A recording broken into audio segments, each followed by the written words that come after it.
अच्छा, क्वेश्चंस का मैंने आपको बता दिया है। अगर बीच में आपको क्वेरीज आ रही हैं तो यू कैन मैसेज मी, और if you feel your queries are going unanswered then Miss Uswa is also a cohost, you can simultaneously message Miss Uswa as well.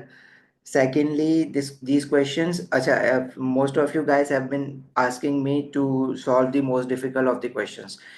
See, I just told you the ATP pattern has changed after 2023. तो हम लोग most recent questions पे इसलिए focus कर रहे हैं क्योंकि पहले जो टेस्ट फॉर साइंस के क्वेश्चंस आते थे वो काफ़ी इजी होते थे, बिकॉज उसमें आपको टेबल याद करके जाना होता था। अब आपके पास टेबल सामने है तो वो क्वेश्चन जो है वो स्ट्रेट फॉरवर्ड नहीं बनाते, क्वेश्चन थोड़ा सा घुमा फिरा के बनाते हैं। इसलिए test for science, test for gases, flame colours, इनके क्वेश्चंस और डाइटेशन वाले क्वेश्चंस आई वुड रिकमेंड कि आप जो रिसेंट ईयर्स हैं उनके क्वेश्चंस ट्राई करें। सेकेंडली, ये क्वेश्चंस हम कहाँ से ले रहे हैं? ये क्वेश्चंस आप, अगर आप पोर्टल यूज़ कर रहे हैं या ड्राइव यूज़ कर रहे हैं तो आपके पास मैंने ये कुछ फाइल्स अपलोड की हुई हैं। एटीपी ईयरली पेपर्स भी हैं इसमें, ओ लेवल के 2023 से 2024 वाले। इसके नीचे आईजी के भी पेपर्स हैं आपके पास, ATP yearly past papers, O level and IGCSE. O level के बाद आईजीसीएसई भी आएगा, इसको थोड़ा सा मैंने अपडेट भी किया हुआ है, तो आप इसको खोल के वो भी देख सकते हैं। बाकी जो सेकंड फाइल है एटीपी पास पेपर्स, इसमें मिक्स क्वेश्चंस हैं ओ लेवल और आईजीसीएसई के। तो आपके पास ये सारी फाइल्स हैं, आप इनको खोल के स्क्रॉल करके देख सकते हैं। बाकी ईयरली पेपर्स तो आप कहीं और से भी डाउनलोड कर सकते हो, उसका कोई इशू नहीं है। सेकेंडली, आज जो हम काम स्टार्ट करने जा रहे हैं वो है टेस्ट फॉर साइंस। आज की क्लास में देखो, एटीपी, आपको अब तक आइडिया हो गया होगा कि एटीपी में कौन कौन से टॉपिक्स से ज़्यादा क्वेश्चंस बन रहे होते हैं।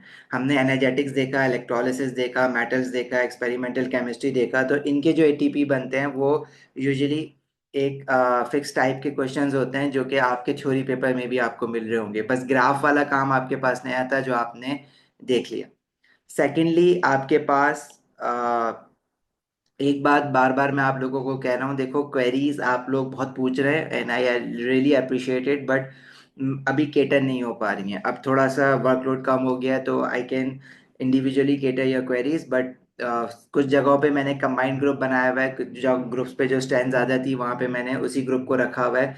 तो आई रिकमेंड कि आप क्वेरीज जो है ना अपनी ग्रुप पे भेजें। ग्रुप पे हमारे पास जितने भी लोग हैं क्वेरी आंसर करने वाले आपको आंसर कर देंगे।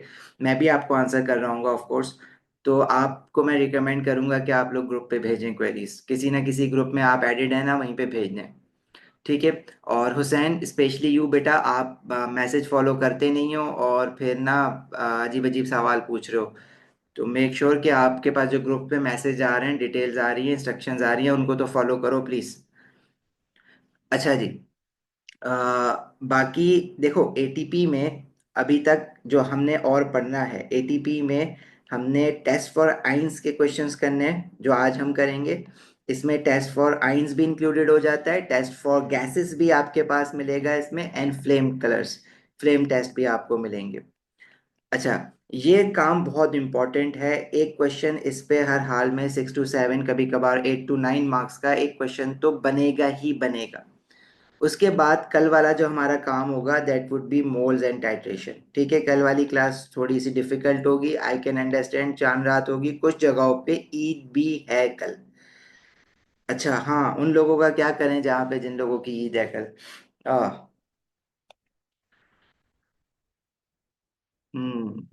ये तो टेंशन हो गई है। चलें देखते हैं। अच्छा, दूसरी बात, ये आपको इस, ये जो स्पेसिफिक क्वेश्चंस है ना, ये आपको एटीपी में ही मिलेंगे, थ्योरी पेपर में नहीं मिलेंगे। तो इनको आपने यहाँ से एटीपी से बहुत अच्छी तरह से सीखना है। उसके बाद जो प्लानिंग वाले क्वेश्चंस हैं वो भी आपको एटीपी में मिलेंगे। प्लानिंग वाले क्वेश्चंस तो हम लोग चलो ईद के बाद करेंगे, तो वो आपको इतने मुश्किल नहीं होते हैं वो। तो ये 3 पार्ट और एटीपी के जब आप कवर कर लेंगे तो आपका 100% एटीपी हो जाएगा। अच्छा जी, सेकेंडली आपके पास एटी, अभी आज हम लोग जो है वो test for ions and test for gases and flame test start कर रहे हैं। इसके बाद आपके पास जो एटीपी होगा both for O level and IGCSE, आपके पास at the end of a paper एक टेबल गिवन होगा। उस टेबल में आपके पास टेस्ट फॉर आइंस भी होंगे, टेस्ट फॉर गैसेस भी होंगे और फ्लेम टेस्ट भी रिटन होते हैं। तो वो टेबल आपके पास अब गिवन होगा। उस टेबल के से रिलेटेड मैं आपको एक चीज़ ये बता दूं, अगर आपको ये टेबल, अगर आप इसको देखें तो ये टेबल आपको थ्योरी पेपर में गिवन नहीं होगा, लेकिन थ्योरी पेपर के लिए you have to memorise this table, आपको याद करना है हर हाल में, क्योंकि 2024 में भी इससे क्वेश्चंस आ चुके हैं। तो आप सिर्फ ये नहीं कर सकते कि एटीपी में ये टेबल गिवन है तो आप थ्योरी के लिए छोड़ दें। अच्छा भाई, अब इस टेबल में हमारे पास 4 टाइप्स ऑफ टेबल गिवन है। पहला जो टेबल गिवन है वो होता है टेस्ट फॉर एनाइंस का। देखें, ये होता है हमारा क्वालिटेटिव एनालिसिस। क्वालिटेटिव एनालिसिस क्या होता है? जब आप किसी चीज़ को डिटरमिन कर रहे होते हैं कि कोई आयन प्रेजेंट है या नहीं है, या कोई गैस प्रेजेंट है या नहीं है। आप पॉजिटिव और नेगेटिव रिजल्ट देखते हैं, आप किसी चीज़ को क्वांटिफाई नहीं करते, आप कैलकुलेट या मेजर नहीं कर रहे होते किसी चीज़ को। तो दैट इज क्वालिटेटिव एनालिसिस, इधर your result would be positive और नेगेटिव। जैसे अगर मैं कहता हूँ कि किसी सोल्यूशन में कार्बोनेट आयन प्रेजेंट है या नहीं है, तो अगर आपने उसको टेस्ट करना है तो अब आपके पास देखें एक पूरा सैंपल गिवन होता है। आप उस सैंपल में टेस्टिंग नहीं करते कभी भी। जैसे अगर आप अपना ब्लड टेस्ट करवाने जाते हैं तो आपकी पूरी बॉडी का तो ब्लड नहीं निकाल लेते ना वो लोग, वो आपके एक छोटा सा सैंपल लेते हैं ब्लड का और उस पर टेस्टिंग करते हैं। इसी तरह अगर आप किसी भी सैंपल की टेस्टिंग करते हैं तो उसमें से थोड़ा सा पोर्शन आप निकालते हैं उस सैंपल का टेस्ट ट्यूब के अंदर और उस पर टेस्टिंग कर रहे होते हैं, ताकि अगर आपको एक से ज्यादा टेस्ट करना है तो आप थोड़ा सा सैंपल और विड्रॉ कर सकें, फिर थोड़ा सा सैंपल और विड्रॉ कर सकें। एक ही उसमें जब टेस्ट कर लोगे तो वो पूरा सैंपल जाया हो जाएगा, फिर उसके बाद फर्दर आप उसमें कोई टेस्ट नहीं कर सकते। अच्छा जी, कार्बोनेट आयन का टेस्ट क्या होता है? एनाइंस के टेस्ट अलग हैं हमारे पास, कैटाइंस के टेस्ट अलग हैं। एनाइंस के test are relatively simpler. Carbonate ion का अगर आपको टेस्ट करना है तो you will add any dilute acid. Any acid means you can add nitric acid, hydrochloric acid और sulphuric acid. If your carbonate ion are present in the solution, then those carbonate ion will react with the acid to produce carbon dioxide gas. And how would you confirm that carbon dioxide gas is being produced? जब carbon dioxide gas produce होती है तो उसके एफर्वेसेंस निकलते हैं। इसको आप एफर्वेसेंस भी लिख सकते हैं, इनको आप बबल्स ऑफ गैस भी लिख सकते हैं, और इसको आप फिजिंग भी लिख सकते हैं। जब कार्बन डाइऑक्साइड गैस के बबल्स निकलते हैं तो वो फिजिंग होती है। जैसे आपने कोल्ड ड्रिंक की बॉटल्स में कार्बन डाइऑक्साइड गैस निकलती है तो आप तो बबल्स नजर आते हैं ना निकलते हुए, दैट इज फिजिंग। उसको आप एफर्वेसेंस भी कह सकते हैं। अच्छा, कार्बन डाइऑक्साइड गैस का भी एक अलग टेस्ट है जो मैं आपको टेस्ट फॉर गैसेस में दिखाऊंगा अभी। इसी तरह अगर आपको क्लोराइड आयन, ब्रोमाइड आयन और आयोडाइड आयन की टेस्टिंग करनी है तो ये सोल्यूशन में ही हो सकती है टेस्टिंग। मतलब इनका कोई डिजॉल्व सॉल्ट होना चाहिए सोल्यूशन के अंदर। लाइक क्लोराइड आयन है तो it should be present in the form of sodium chloride और हाइड्रोजन क्लोराइड और मैग्नीशियम क्लोराइड। एक सॉल्युबल सॉल्ट होना जरूरी है इन आयंस का। कार्बोनेट आयन में देखें इन सोल्यूशन नहीं लिखा हुआ। मतलब कार्बोनेट आयन अगर कोई कैल्शियम कार्बोनेट सॉलिड फॉर्म में भी है उस पर भी अगर आप एसिड डालेंगे तो आपको कार्बन डाइऑक्साइड के एफर्वेसेंस नजर आएंगे।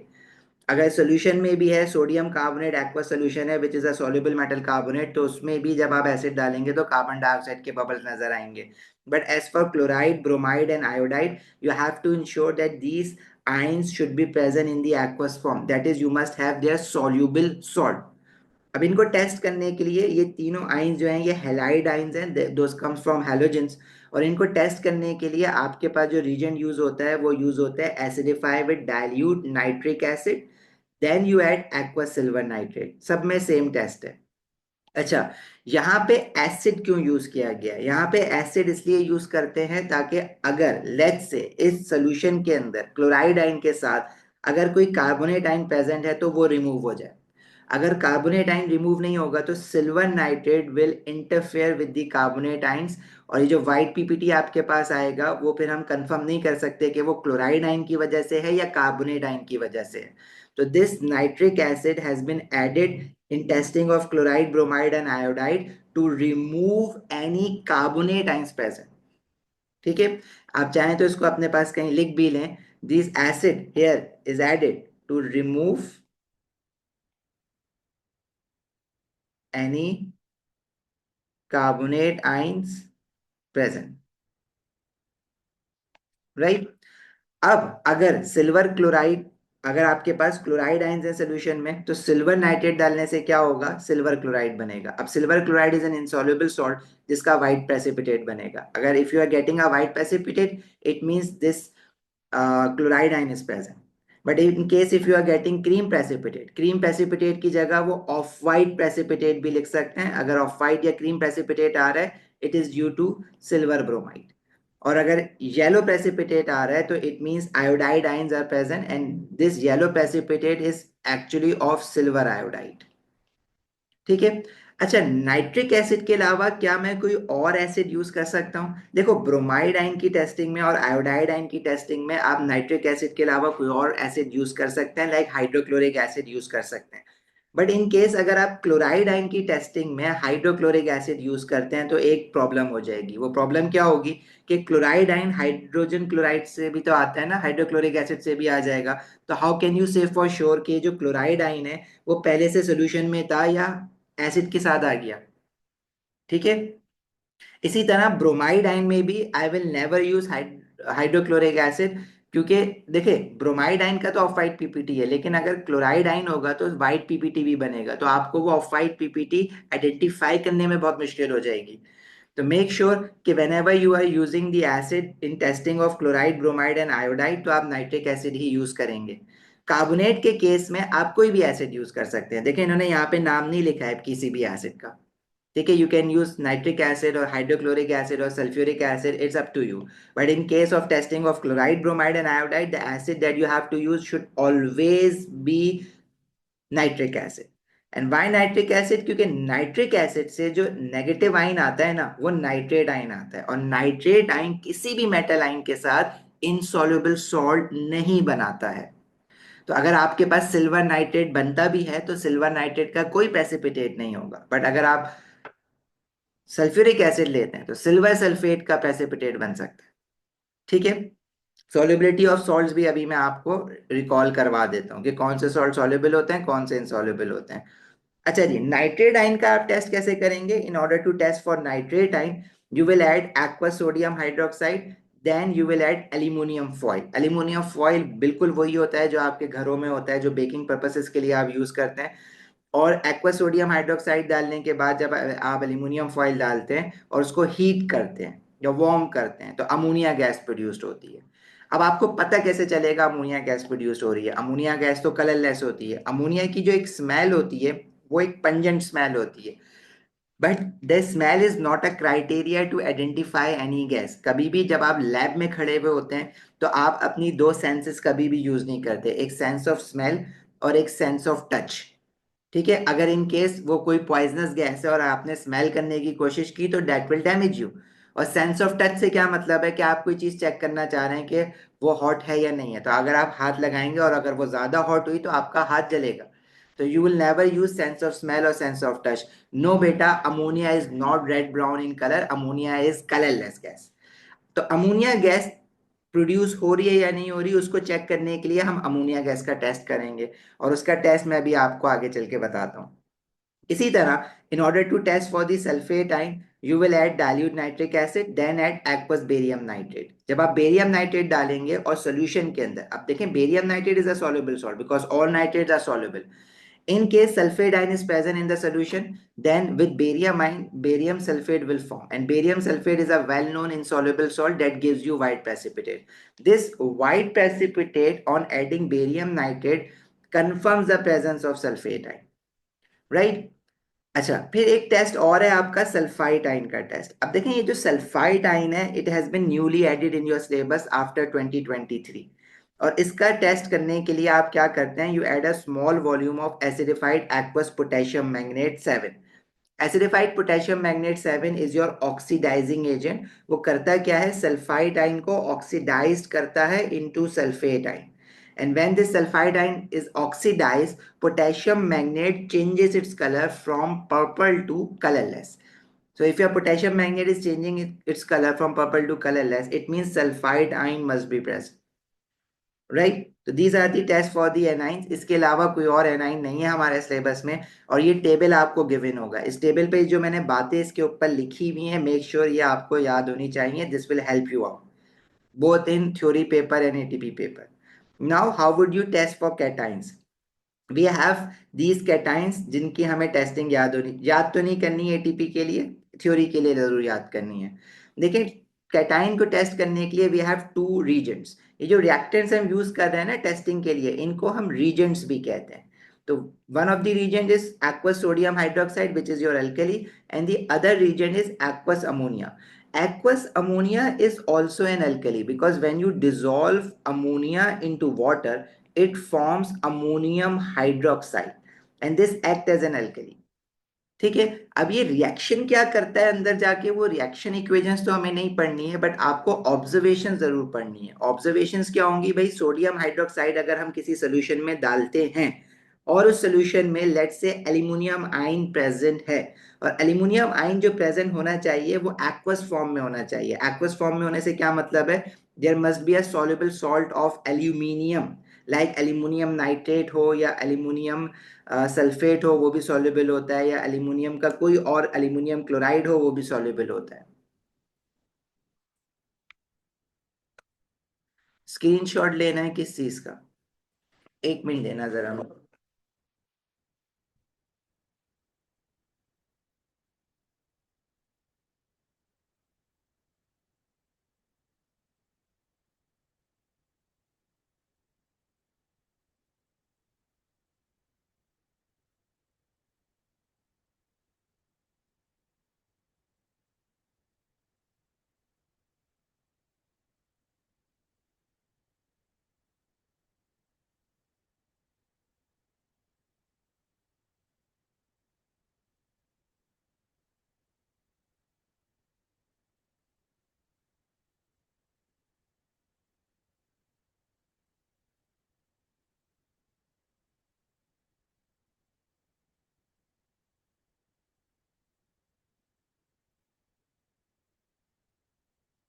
अच्छा जी। So in order to test for aluminium ion present, हम क्या करेंगे? सोडियम हाइड्रोक्साइड डालेंगे, और अगर एल्यूमिनियम आइन प्रेजेंट है तो हमें दिखेगा क्या? White precipitate. And if this white precipitate is soluble in excess, अब एक्सेस किसको डालना है? सोडियम हाइड्रोक्साइड को। मतलब once you see the white precipitate you will keep on adding sodium hydroxide drop by drop. And if your white precipitate dissolves after forming, giving you a colorless solution, it means aluminum ion must be present. Similarly, for calcium 2 positive ion, white precipitate will be formed after adding sodium hydroxide. But if you keep on adding sodium hydroxide, this white precipitate won't dissolve. It will stay insoluble in excess of sodium hydroxide. So this confirms you the presence of calcium ion. If green precipitate is formed with gets soluble in excess of sodium hydroxide, it means chromium 3 positive ion is present. And if your light blue PPT forms which is insoluble in excess, PPT is the short form for precipitate, and yes, you can write PPT. और Fe2 positive आइन जब होगा तो क्या होगा? Green precipitate which will stay insoluble in excess, and that PPT turns brown near surface on standing. मतलब अगर Fe2 positive ion है and if you add some sodium hydroxide, तो क्या होता है? when you add sodium hydroxide to Fe2 positive ion, actually जो compound बनता है ना वो आयरन 2 हाइड्रोक्साइड बन रहा होता है। अब आयरन 2 हाइड्रोक्साइड में आयरन का चार्ज जो है वो 2 पॉजिटिव है, but if you leave it in the air, what happens? The oxygen in the air comes in contact with the Fe2 positive ion, and this oxidizes Fe2 positive ions into Fe3 positive ion. So this iron 2 hydroxide converts into iron 3 hydroxide, and this iron 3 ions has a color of red brown.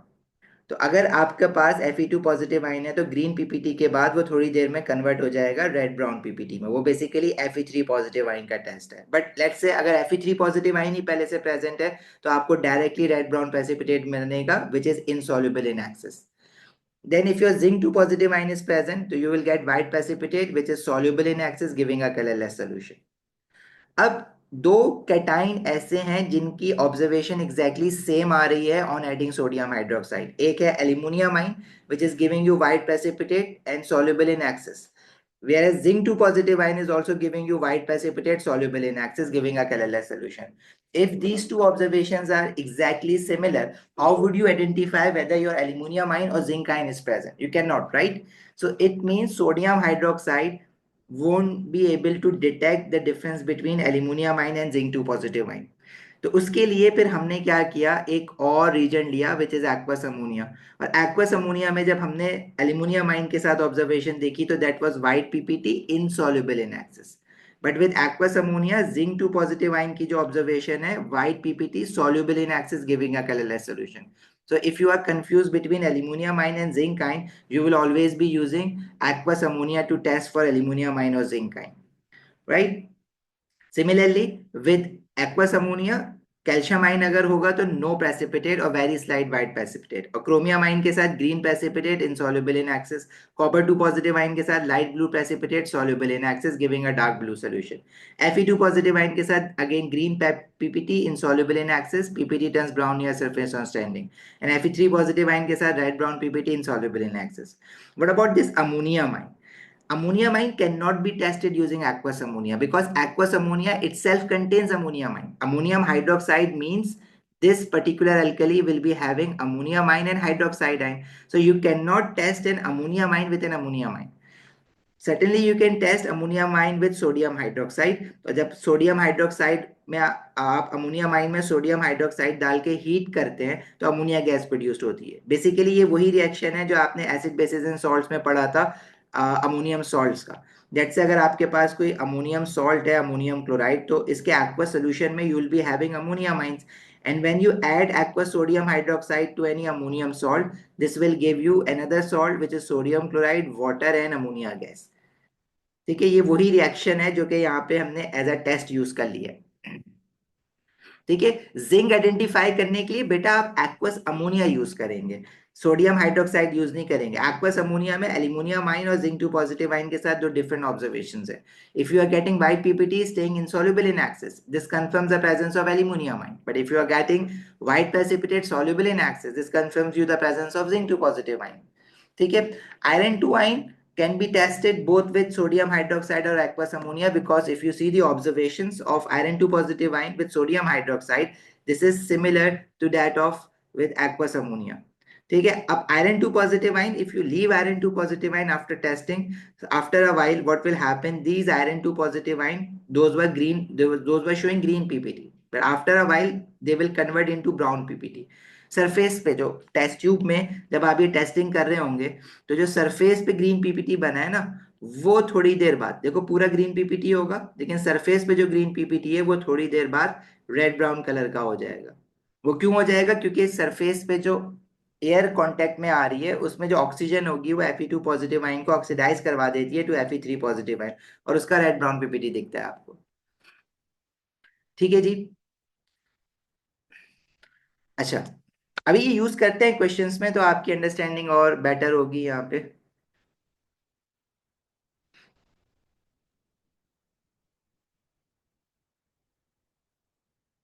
इस group में मैं भूल गया देना.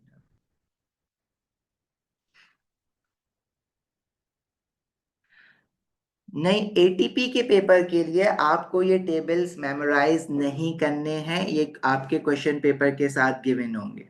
ठीक है, लेकिन paper theory paper के लिए आपको ये मेमोराइज करने पड़ेंगे. बार बार बता रहा हूँ, थ्योरी पेपर के लिए ये आपको मेमोराइज करने हैं, और थ्योरी पेपर आपका पहले है तो आपको ये मेमोराइज करने हैं.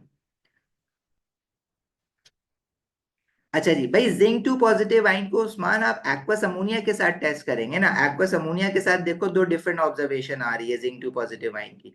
If you are adding aqueous ammonia into zinc 2 positive ion, you are getting white precipitate soluble in excess, और एल्यूमिनियम के साथ व्हाइट पीपीटी इनसॉल्युबल है. यहाँ सॉल्युबल है, यहाँ इनसॉल्युबल है, तो हो गया टेस्ट इसका. हाँ, सोडियम हाइड्रोक्साइड के साथ अगर मैं एल्यूमिनियम और जिंक को टेस्ट करता हूँ तो white PPT soluble in access, white PPT soluble in access. अब ये सेम ऑब्जर्वेशन दो आइंस की है, तो आप कैसे कंफर्म कर सकते हैं कि जिंक आयन है या एल्यूमिनियम आयन है? आप नहीं कर सकते सोडियम हाइड्रोक्साइड के साथ, तो आप एक्वस अमोनिया के साथ टेस्ट करेंगे अगर आप कंफ्यूज हैं between aluminium ion and zinc ion. ठीक है, क्योंकि एल्यूमिनियम आयन की ऑब्जर्वेशन अमोनिया के साथ व्हाइट पीपीटी इनसॉल्युबल है और जिंक के साथ व्हाइट पीपीटी सॉल्युबल है. चलो भाई. अच्छा जी, टेस्ट फॉर गैसेस आपके पास क्या है? अमोनिया गैस का टेस्ट क्या है? Ammonia gas is a basic gas, तो it turns damp red litmus paper blue, लेकिन लिटमस पेपर का डैम्प होना जरूरी है. That is you should be using a wet litmus paper जिसमें वाटर हो, क्योंकि अमोनिया जब वाटर के साथ कांटेक्ट में आएगी तो it will produce ammonium hydroxide which is an alkali, and that will turn your litmus paper from red to blue. Carbon dioxide gas का टेस्ट क्या है? You pass the gas through lime water and lime water turns milky. What is lime water? Lime water is basically calcium hydroxide. And when carbon dioxide gas comes in contact with the calcium hydroxide, carbon dioxide gas is your acidic gas. And when acidic gas comes in contact with your base or alkali, what happens? This calcium carbonate is produced, and this calcium carbonate gives you white precipitate. तो जो solution है वो milky या chalky color का हो जाता है due to the presence of white precipitate of calcium carbonate. ठीक है जी.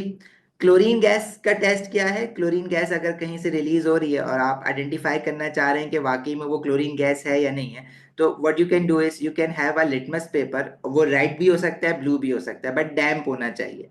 अगर लिटमस पेपर ब्लीच हो जाता है, ब्लीच होने का क्या मतलब है? अगर उसका कलर फेड हो जाता है या उसका कलर कलरलेस हो जाता है, तो it means chlorine gas present है.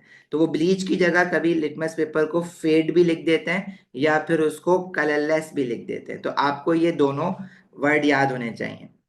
हाइड्रोजन गैस का टेस्ट किया, it produces a pop sound with a lighted spring. Lighted spring मतलब कोई भी आप फ्लेम अगर हाइड्रोजन गैस कहीं पर है वहां पे लेकर आएंगे तो एक पॉप साउंड प्रोड्यूस्ड होगा. सेकेंडली, ऑक्सीजन गैस का टेस्ट किया है, इट रिलाइट्स अ ग्लोइंग स्प्लिंट. मतलब splint is basically your flame. आप एक मैच स्टिक में, एक लंबी सी मैच स्टिक होती है हमारे पास लैब में, उसको जब आप ऑक्सीजन गैस के पास लेकर आएंगे तो वो ग्लो करेगा, रिलाइट करेगा, बढ़ जाएगा फ्लेम उसका. और सल्फर डाइऑक्साइड गैस का टेस्ट किया है, you pass the gas through aqueous potassium manganate 7, it changes from purple to colourless.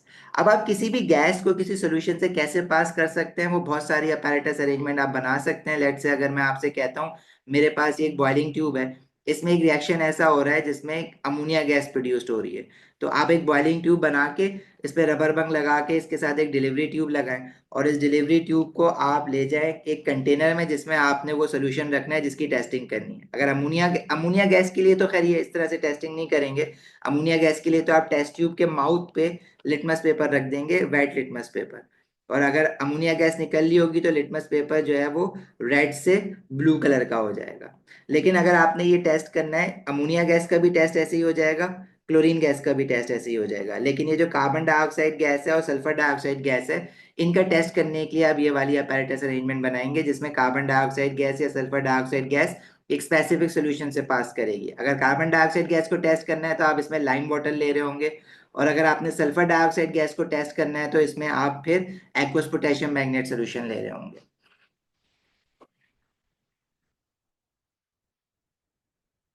Glowing spleen देखो, एयर में ऑक्सीजन होती है लेकिन उसकी परसेंटेज इतनी ज्यादा नहीं होती. कहीं से अगर सिर्फ ऑक्सीजन गैस निकल रही है तो उसकी क्वांटिटी ज्यादा होगी, परसेंटेज ज्यादा होगी, तो एकदम से अच्छी कंबशन होगी, इसलिए एकदम से ग्लो कर जाता है. Then flame test. अच्छा, फ्लेम टेस्ट आपके पास 2023 के सिलेबस में न्यूली एडेड है. और फ्लेम टेस्ट कैसे करते हैं आप, आपको वो प्रोसीजर भी पता होना चाहिए फ्लेम टेस्ट करने का. और फ्लेम टेस्ट कौन सा मेटल आइन, अब जरूरी नहीं है मेटल आइन सोल्यूशन फॉर्म में हो. देखो, अगर लिथियम आइन को टेस्ट करना है तो लिथियम का कोई सॉलिड कंपाउंड भी हो सकता है लाइक लिथियम कार्बोनेट, और लिथियम का कोई सोल्यूशन भी हो सकता है लाइक लिथियम कार्बोनेट को अगर मैं डिसॉल्व कर दूं वाटर के अंदर तो इसमें लिथियम आइंस होंगे एक्वस फॉर्म में. तो आपको सोल्यूशन की भी टेस्टिंग करनी आनी चाहिए और आपको सॉलिड मेटल आइन कंपाउंड की भी टेस्टिंग करनी आनी चाहिए. इनके स्टेप्स ऑलमोस्ट सिमिलर हैं. आपने क्या करना होता है, first of all you have to take a clean metal wire loop. मैं इसके पॉइंट्स लिखवा देता हूँ. क्लीन मेटल वायर लूप आप लेंगे जो कि आपका कुछ इस तरह का होता है. ठीक है. उसके बाद dip the wire loop in a sample, और वो जो भी आपका कंपाउंड है lithium carbonate in a sample containing lithium carbonate या जो भी है आप उसका नाम लिख सकते हैं यहाँ पे. And then put the wire loop on a flame of Bunsen burner, and then you can observe the flame color produced. इसी तरह अगर कोई सोल्यूशन है, अब एक्वस सोल्यूशन है उसमें वाटर भी है, तो उसकी टेस्टिंग कैसे करेंगे? एग्जैक्टली सेम पॉइंट्स हैं आपके पास, बस आपने यहाँ पे सैंपल के बजाय सोल्यूशन लिख देना है एंड दैट्स इट. बाकी सब कुछ सेम रहेगा. सल्फर डाइऑक्साइड गैस का टेस्ट बहुत सिंपल है। आपने अगर किसी सोल्यूशन में आप सस्पेक्ट कर रहे हैं कि सल्फर डाइऑक्साइड गैस प्रोड्यूस हो रही है, तो you will pass the sulfur dioxide gas through aqueous potassium magnate 7, and if your potassium magnate 7 changes its color from purple to colorless, it means sulfur dioxide gas has been produced. ये जो दोनों हमने test लिखे हैं, ये test for cations है, मेटलाइंस है। अब जब आप फ्लेम पे इसको रखेंगे, तो अगर लेट से आपके पास सोल्यूशन में या सैंपल में लिथियम आइंस है या लिथियम का कोई कंपाउंड है, तो वो रेड कलर दिखेगा फ्लेम का आपको। और अगर सोडियम आइन है तो येलो दिखेगा, पोटेशियम आइन है तो लाइलेक दिखेगा, कैल्शियम आइन है तो ऑरेंज रेड दिखेगा, बेरियम आइन है तो लाइट ग्रीन दिखेगा, कॉपर टू पॉजिटिव आइन है तो ब्लू ग्रीन दिखेगा। टाइम दे देता हूं मैं लिखने का, चलो लिख लो उसको।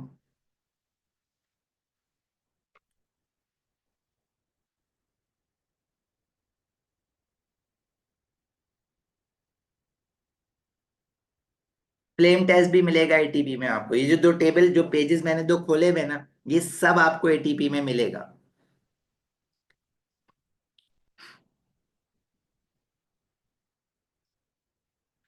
ठीक है, एक बात मैं आपको बार बार बता रहा हूँ कि थ्योरी पेपर के लिए बेटा ये आपको याद करना पड़ेगा। और क्योंकि पहले देखें, हम फिर भी कंफ्यूज थे आफ्टर 2023 के थ्योरी पेपर में कि अब इसका क्वेश्चन आएगा या नहीं आएगा। 2024 की सीरीज में आ गया है। अब आ गया है तो आपको याद करना है।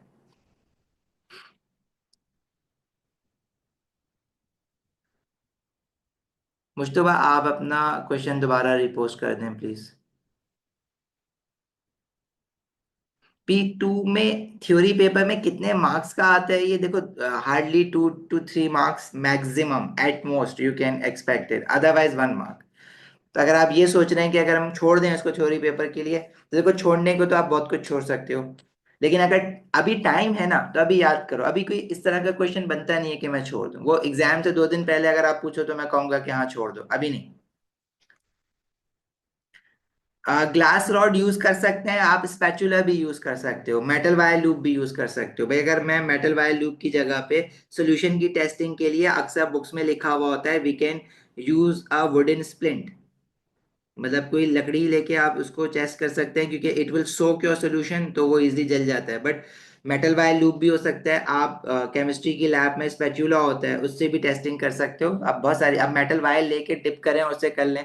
ठीक है, आप करने को चाहें तो आप solid sample carbonate, metal carbonate है, आप उठा के सॉलिड सैंपल को फ्लेम के ऊपर डालना शुरू कर दें, तो भी वो आपको कलर दे देगा। लेकिन एक तरीका होता है करने का। तो आप मेटल वायर लूप यूज करें या आप स्पैचुला यूज करें। स्पैचुला जो चम्मच होता है उसको उठा के उसके ऊपर रख दें सैंपल को, तो आप कर सकते हैं।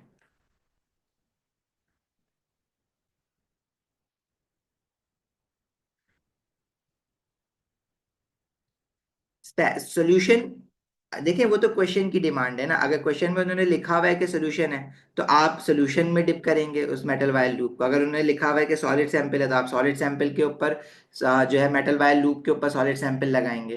तो उसके लिए मैंने डिप लिख दिया है। यू कैन जस्ट राइट के just put the metal wire loop in the solid sample, तो some solid will get attach to the metal wire loop. ठीक है। अगर आप लोगों ने कभी भी टेस्ट फॉर आइंस नहीं पढ़ा है या फ्लेम टेस्ट नहीं पढ़ा है एटीपी में, तो मैं आपको बार बार रिकमेंड कर रहा हूँ, लास्ट क्लास से रिकमेंड कर रहा हूँ कि आपके पास जो रिकॉर्डेड लेक्चर्स ऑलरेडी अपलोडेड है उनको भी एक बार देख लीजिएगा। लेकिन बहुत सिंपल सा टेस्ट है। आपके पास एक सैंपल है जिसमें यू आर सस्पेक्टिंग कि इनमें से कोई भी मेटल आइन हो सकता है। अगर वो सॉलिड सैंपल है, तो आप उसको एक मेटल वायर लूप के अंदर, मेटल वायर लूप जब उसमें डिप करेंगे, तो कोई सॉलिड सैंपल उसके साथ लगा हुआ आ जाएगा। आपने करना है क्या है, वायर लूप को एक बंसन बर्नर पे रखना है, और बंसन बर्नर की जब आप उसके ऊपर रखेंगे फ्लेम के ऊपर, तो वो जो सॉलिड सैंपल जब बर्न होगा, तो it will produce a characteristic flame colour. और वो फ्लेम कलर देख के आप आइडेंटिफाई कर सकते हैं कि कौन सा मेटल आयन इस कंपाउंड में है। In case you are using a solution, you can just directly dip your metal wire loop into the solution, and if flame color देख के आप उसको ऑब्जर्व कर लेंगे। It's very simple. ठीक है, अब हम जरा इसके क्वेश्चंस पे चलते हैं, तो आपको और अच्छे से आइडिया होगा कि क्या बातें चल रही हैं सारी।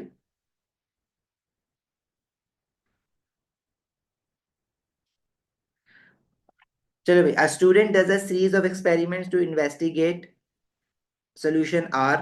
The student leaves a wooden splint with one end dipped into R for 10 minutes. Okay. अब वुडन स्प्लिंट लिया है इन्होंने, मेटल वायर लूप नहीं लिया। और सोल्यूशन आर में डिप किया so that this solution R can get soaked into your wooden splint. The student then places the damn end of the wooden spoon into a blue Bunsen burner flame. Bunsen burner का जो अपना flame color होता है वो blue color का होता है. The flame briefly shows a shade of red and then turns yellow. State two possible conclusions from this observation. अब अगर आपके पास दो फ्लेम कलर्स आ रहे हैं, एक बार वो कह रहे हैं कि रेड आया और एक बार कह रहे हैं कि वो येलो आया, तो आप क्या करेंगे? आपके पास ये जो टेबल गिवन है, इस टेबल में आप जाएंगे और देखेंगे कि रेड फ्लेम कलर कौन से मेटल आयन की वजह से आता है और येलो फ्लेम कलर कौन से मेटल आयन की वजह से आता है. रेड कलर आ रहा है लिथियम आयन की वजह से और येलो कलर आ रहा है सोडियम आयन की वजह से. तो आपने करना क्या है फिर? अब यहाँ पे अब आप कौन सा मेटल आयन चूज करेंगे? आपको दोनों ही चूज करने पड़ेंगे. अगर रेड भी आ रहा है और थोड़ी देर बाद येलो भी आ रहा है तो क्या इसका मतलब है कि आपके पास लिथियम आयन कंपाउंड भी हो सकता है, लिथियम आयन भी हो सकता है और सोडियम भी हो सकता है. अच्छा, state two possible conclusions from this observation. ठीक है. अब एक बार और फ्लेम कलर्स. आप देखें, अगर आप फ्लेम टेस्ट लिख रहे हैं ना और फ्लेम टेस्ट में आपको बताया हुआ है कि हमने ये सस्पेक्ट कर रहे हैं कि इसमें लिथियम आयन है या जो भी आयन है, वो आपको टेस्ट करना है. तो आपने टेस्ट करने के लिए आपको क्या करना होगा?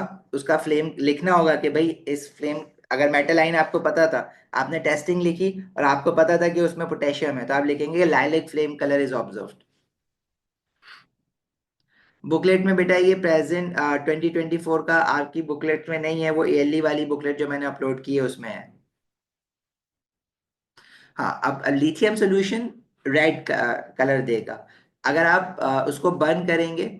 अब अगर आपको लग रहा है कि वुडन स्प्लिन की वजह से येलो आया, तो नहीं, येलो उसकी वजह से नहीं आया. अब देखो, इनमें से या तो लिथियम आयन होगा या सोडियम आयन होगा, लेकिन एक कलर यहाँ पे और ऐसा है जिसमें रेड कलर आ रहा है. वो कौन सा है? कैल्शियम आयन है. तो मैं यहाँ पे देख के कैल्शियम आयन को देखो, अगर सोडियम आयन है तो येलो कलर आता, लिथियम आयन है तो रेड कलर आता. अब मैं यहाँ पे मैं ये कंफर्मेशन नहीं कर सकता कि लिथियम आयन है या सोडियम आयन है, लेकिन यहाँ पे कैल्शियम आयन भी एक सस्पेक्ट बन गया है मेरे पास. अगर मेरे पास रेड और येलो का शेड अगर मिक्स होता है, जैसे आपके पास आज मेरी वीडियो का जो आप कलर देख रहे हैं, वो बेसिकली रेड और येलो, मैं कलर अगर मिलाता हूँ ना, तो कुछ ऑरेंज का शेड आता है. तो आई एम नॉट श्योर, क्या पता कैल्शियम आयन भी प्रेजेंट हो. तो मैं इसमें ये नहीं लिखूंगा कि लिथियम आयन इज कंफर्म, मैं कहूंगा कि लिथियम आयन में भी प्रेजेंट और सोडियम आयन में भी प्रेजेंट और कैल्शियम आयन में ऑल्सो भी प्रेजेंट.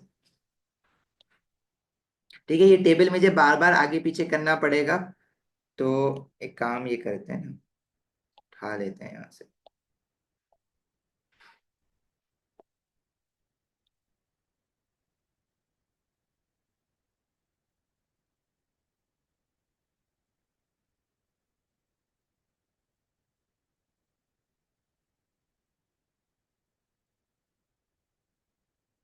अच्छा जी, क्वेश्चन में क्या कहा हुआ था? Student does a series of experiment to investigate solution R. The student leaves a wooden splint with one end dip into R for 10 minutes. The student then places the damp end of the wooden spin into a Bunsen burner flame. Bunsen burner का अपना colour blue होता है. The flame briefly shows a shade of red and then turns yellow. Right? State two possible conclusions from this observation. अब वो conclusions क्या हो सकते हैं? अब आप ये भी कह सकते हैं कि लिथियम आयन में भी प्रेजेंट, लिथियम आयन में भी present. You can also say sodium ion may be present. लेकिन लेकिन येलो कलर, हमें येलो का शेड जो है वो कैल्शियम आयन से भी दिख सकता है, तो कैल्शियम आयन में भी प्रेजेंट. अब मैंने यहाँ पे थ्री कंक्लूजन्स लिख दिए हैं, आप इसमें से कोई दो बेस्ट कंक्लूजन लिखें. देखिए, अगर रेड कलर आ रहा था तो वो तो कंफर्म है लिथियम आयन है, वो तो बिल्कुल ही एक स्पेसिफिक लिथियम आयन की वजह से आ रहा है. लेकिन अगर सोडियम आयन है तो एक स्पेसिफिक येलो कलर आता, रेड कलर नहीं आ रहा होता. हाँ, अगर आप कह रहे हैं कि लिथियम आयन बंद होके खत्म हो गया, तो सोडियम आयन भी तो एक साथ साथ जल रहा होगा ना. तो रेड और येलो दोनों कलर एक साथ आने चाहिए. अब अगर रेड और येलो दोनों कलर एक साथ आ रहे हैं, तो अब ये भी हम नहीं कह सकते कि भाई दोनों एक साथ जल रहे हैं. तो इसलिए calcium ion is also a suitable candidate over here, कि मैं कह सकता हूँ. और मेरे हिसाब से जो है ना, calcium ion is more suitable over here. Because ये दो कलर का शेड दे रहा है, एक ऑरेंज कलर का और एक रेड कलर का। तो this is making more sense कि कैल्शियम आइन प्रेजेंट हो लिथियम आइन के साथ। अगर आप कहेंगे कैल्शियम आइन प्रेजेंट है सोडियम आइन के साथ, तो ज्यादा फ्लेम कलर मुझे येलो का शेड दिखना चाहिए था, लेकिन पहले रेड दिख रहा है फिर येलो दिख रहा है। तो दिस इज बेसिकली कंफर्मिंग मी कि कैल्शियम आइन भी प्रेजेंट होगा, क्योंकि जब लिथियम आइन जल रहा है तो रेड आ रहा है और कैल्शियम आइन का ऑरेंज रेड आ रहा है। ठीक है, यही कलर पढ़ा ना आपने अभी। ठीक है, कैल्शियम आइन का ऑरेंज रेड आ रहा है, तो जब लिथियम आइन जल रहा है और कैल्शियम आइन जल रहा है तो एक कॉमन कलर आपको दिख रहा है रेड कलर। लेकिन जब थोड़ी देर बाद कैल्शियम आइन का, जब लिथियम आइन कम होना शुरू होगा और लेट से थोड़ा सा कैल्शियम आइन बच गया है, तो आपका रेड और ऑरेंज कलर मिलके एक येलो शेड भी दे सकता है। तो मेरे लिए जो बेस्ट सुटेबल ऑब्जर्वेशन है ओवर एयर इज लिथियम आइन और कैल्शियम आइन। बट अगर आप इस क्वेश्चन में सोडियम आइन भी लिख के आ जाते हैं तो सोडियम आइन भी आपका एक्सेप्ट कर लिया जाएगा। ठीक है, but lithium ion and calcium ion is a stronger candidate. अब देखिए, अनफॉर्चुनेटली आप कभी भी लैब में ले जाके, अब कुछ जब कुछ लोगों ने करा होगा लैब में जाके ये टेस्टिंग, कुछ स्कूल्स में नहीं की जा रही होती ये टेस्टिंग। तो आपके पास अगर आपने ये करी होती ना, तो मैं क्यों कह रहा हूँ कि लिथियम आयन और कैल्शियम आयन ज्यादा सुटेबल कैंडिडेट है यहाँ पे, क्योंकि मुझे पता है कि जब कैल्शियम आयन को हम बंद करते हैं तो इनिशियली जो हमें फ्लेम कलर दिखता है वो रेड दिखता है, आहिस्ता आहिस्ता वो येलो हो जाता है। बट स्टिल आपके पास यहाँ पे अगर आप सोडियम आइन भी लिख देते हैं तो जो इसकी डिटेल मार्किंग की है वो उसको अलाउ करती है। बट थोड़ा सा यहाँ से चीज को समझने की कोशिश करो, क्योंकि हम पढ़ रहे हैं, अब आप ये पढ़ लिया है आपने मेरे साथ, तो नेक्स्ट टाइम अगर इस तरह का कोई क्वेश्चन आता है तो आप जो है वो आ, ये प्रॉब्लम आपको लिथियम और कैल्शियम के साथ ही मिलेगी, और कोई ऐसा फ्लेम कलर जो है ना वो आपको इस तरह से मिलेगा नहीं। हाँ, बेरियम आइन और अगर कॉपर आइन की बात करें तो इसमें पहले आपको कलर ग्रीन दिखेगा और फिर आपका फ्लेम कलर ब्लू भी दिख सकता है।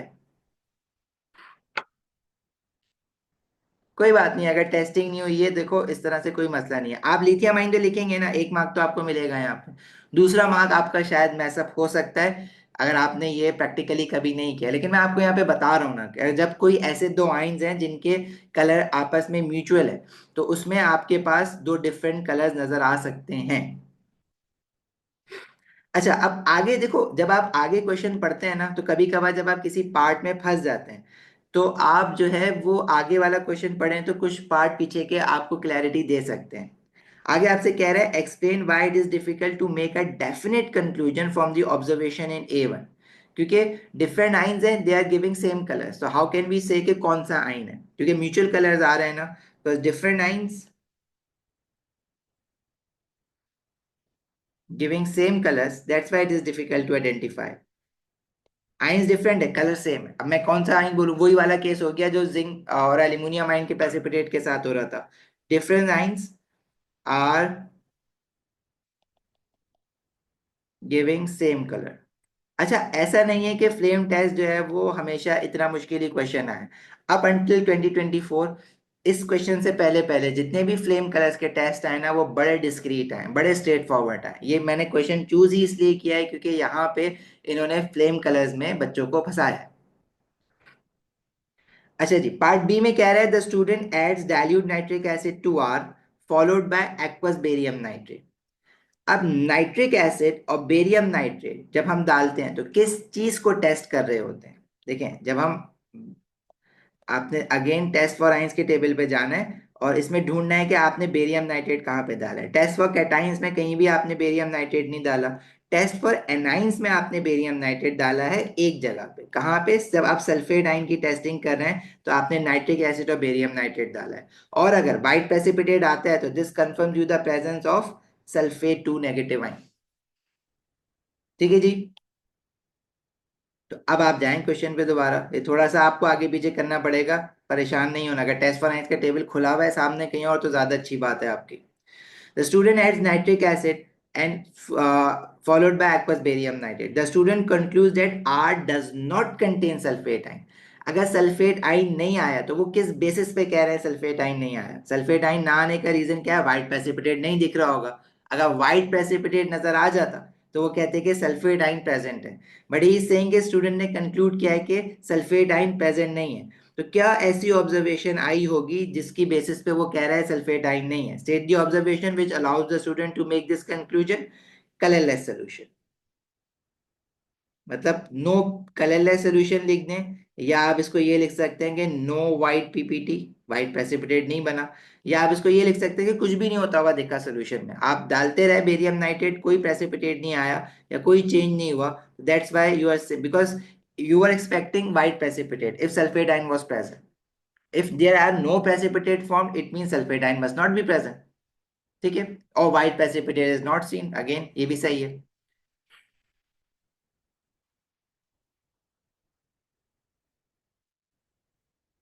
टेबल दे तो देता है ना, टेबल तो गिवन होगा आपके पास। मैंने ये कब कहा कि टेबल नहीं है बेटा? क्या क्या सुन रहे हो?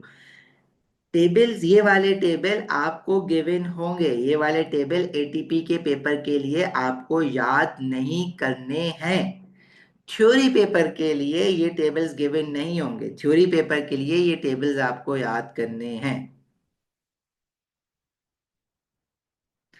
अच्छा, वो वाले टेबल की बात करो, नहीं वो टेबल भी आ सकते हैं, 2023 के पेपर्स में वो टेबल भी हैं, मैं उसका भी क्वेश्चन करवा दूंगा, मैंने ऑलरेडी इसके सोल्यूशन रिकॉर्ड करके अपलोड भी किए हुए हैं। पार्ट सी कह रहा है the student adds dilute nitric acid to R followed by silver nitrate. अब सिल्वर नाइट्रेट हम टेस्ट करते हैं इधर क्लोराइड आइन, ब्रोमाइड आइन और आयोडाइड आइन के लिए। The student observe the white precipitate. White precipitate कब आता है? जब क्लोराइड आइन प्रेजेंट होता है। तो वो क्या कंफर्म कर रहा है? Presence of chloride ion. Conclusion क्या है? Chloride ion is present. ठीक है। Part D says the student adds aqueous silver nitrate to aqueous sodium carbonate, okay, a white precipitate forms। अब यहां पे अपनी जरा थ्योरी की नॉलेज लगाओ। देखो, silver nitrate is a soluble salt, sodium carbonate is a soluble salt. If you are mixing two soluble salt and you are getting a precipitate, तो ये प्रेसिपिटेशन रिएक्शन है। तो वो प्रेसिपिटेट किस चीज का हो सकता है? आपने सिल्वर नाइट्रेट लिखा, आपने सोडियम कार्बोनेट है आपके पास, आपके पास सिल्वर कार्बोनेट बन सकता है यहाँ पे, और सोडियम नाइट्रेट बन सकता है। अब सोडियम नाइट्रेट तो सॉल्युबल सॉल्ट है, क्योंकि all group one salt are soluble, all nitrate salt are also soluble. Silver carbonate can be your insoluble salt. ठीक है जी, क्योंकि all carbonates are insoluble except for group one metal carbonate. Silver is not a group one metal, so it must be forming an insoluble salt. तो अगर ये जो white precipitate बन रहा है, ये किस चीज का बन रहा है? It should be of silver carbonate. दूसरा काम इसमें क्या होगा, जब आप सिल्वर नाइट्रेट और सोडियम कार्बोनेट मिक्स कर रहे हैं तो व्हाइट प्रेसिपिटेट बन रहा है। साथ में आपसे ये कहा जा रहा है कि आपके पास एक और ऑब्जर्वेशन आ रही है। वो दूसरी ऑब्जर्वेशन क्या होगी? देखिए आपने क्या क्या ऐड किया है इसमें, silver nitrate, sodium carbonate, then student adds dilute nitric acid drop at a time until no further changes. अब अगर आप किसी मेटल कार्बोनेट में एसिड डालेंगे तो कार्बन डाइऑक्साइड गैस बनेगी, और कार्बन डाइऑक्साइड गैस की क्या ऑब्जर्वेशन है? अभी मैंने आपको बताया, आइदर यू कैन राइट एफर्विसेंस और फिजिंग और बबलिंग। एफर्विसेंस भी लिख सकते हैं आप उसको, फिजिंग भी लिख सकते हैं, और बबल्स ऑफ कलरलेस गैस भी लिख सकते हैं। सिल्वर कार्बोनेट इनसॉल्युबल सॉल्ट है, तो स्टेट सिंबल ऑब्वियसली सॉलिड लगेगा उसके ऊपर। अच्छा, आगे कह रहा है suggest why it is important to add dilute nitric acid in C. ठीक है। अब देखो, ये जो हम टेबल डिस्कस कर रहे थे ना अभी, उस टेबल में जब मैं आपको ब्रेक कर करके बता रहा था कि आपके पास क्या क्या कंपाउंड बन रहे हैं, ये टेबल कभी भी हम 2023 से पहले इस तरह से डिस्कस नहीं करते थे, क्योंकि कभी भी इस तरह के क्वेश्चंस नहीं देता था। अब मैं आपसे एक्सपेक्ट कर रहा हूं कि आप मुझे इसका आंसर बताएं। देखो, मैंने आपको यहाँ पे टेबल के वक्त एक बात बताई थी कि हम एसिड क्यों डालते हैं। ठीक है। तो अब जब आप क्लोराइड आयन की टेस्टिंग कर रहे हैं, तो why you need a acid dilute nitric acid while testing for the chloride ion? मैं आपको कंपाउंड क्या बता रहा हूँ, आपने सिल्वर नाइट्रेट डाला, क्लोराइड आयन अगर है तो सिल्वर क्लोराइड बना व्हाइट पीपीटी, तो आपको नाइट्रिक एसिड क्यों रिक्वायर्ड? नाइट्रिक एसिड आपको इसलिए रिक्वायर्ड है यहाँ पे, ताकि इन केस अगर कोई कार्बोनेट आयन प्रेजेंट है सोल्यूशन में तो वो रिमूव कर दिया जाए।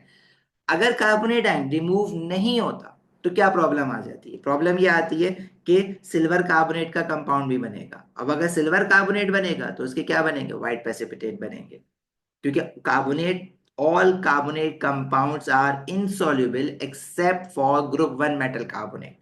ठीक है, तो ये वाली बात जो मैंने आपको यहाँ पे लिखवाई है, why we have to add acid for the testing of chloride, bromide, iodide, is that to remove the carbonate ion present. If you won't remove carbonate ion, then silver carbonate will form, which will give you a white precipitate. In case अगर carbonate ion पहले से present है, but you cannot say for sure ना कि present है या नहीं।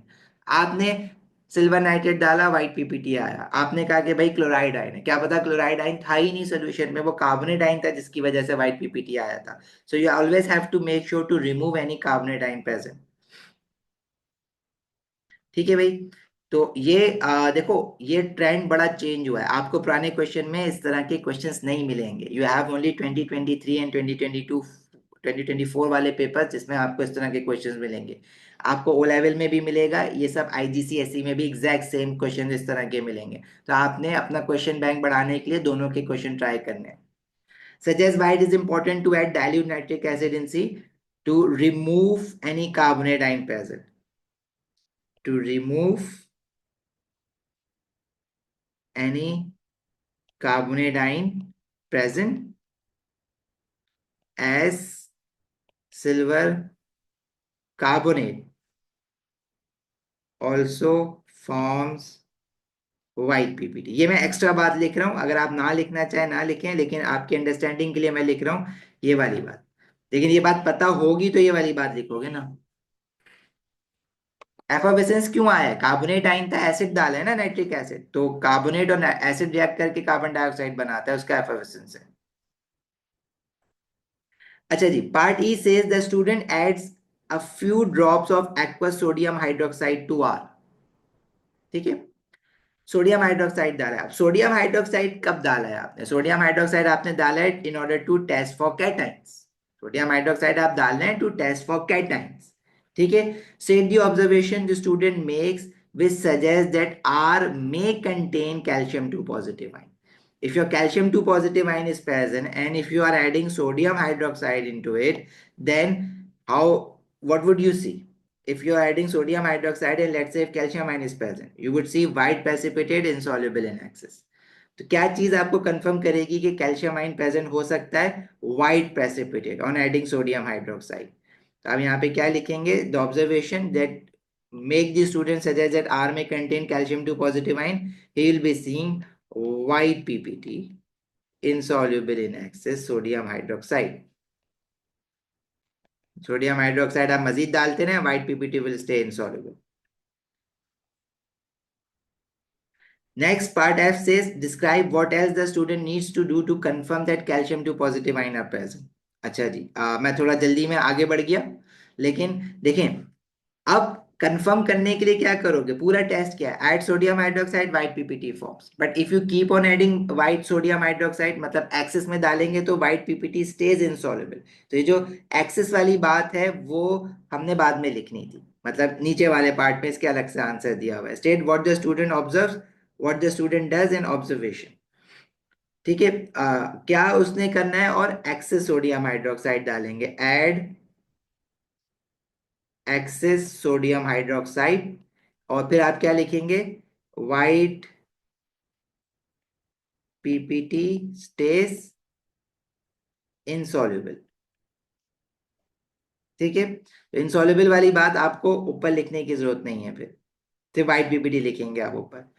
Alternatively, student could have also tested it with aqueous ammonia। Yes, बिल्कुल लिख सकते हैं आयशा, आप ये भी लिख सकते हैं add aqueous ammonia, a white precipitate will form। बल्कि aqueous ammonia के साथ white PPT भी लिखा होता है, या very slight white PPT भी लिखा हुआ होता है।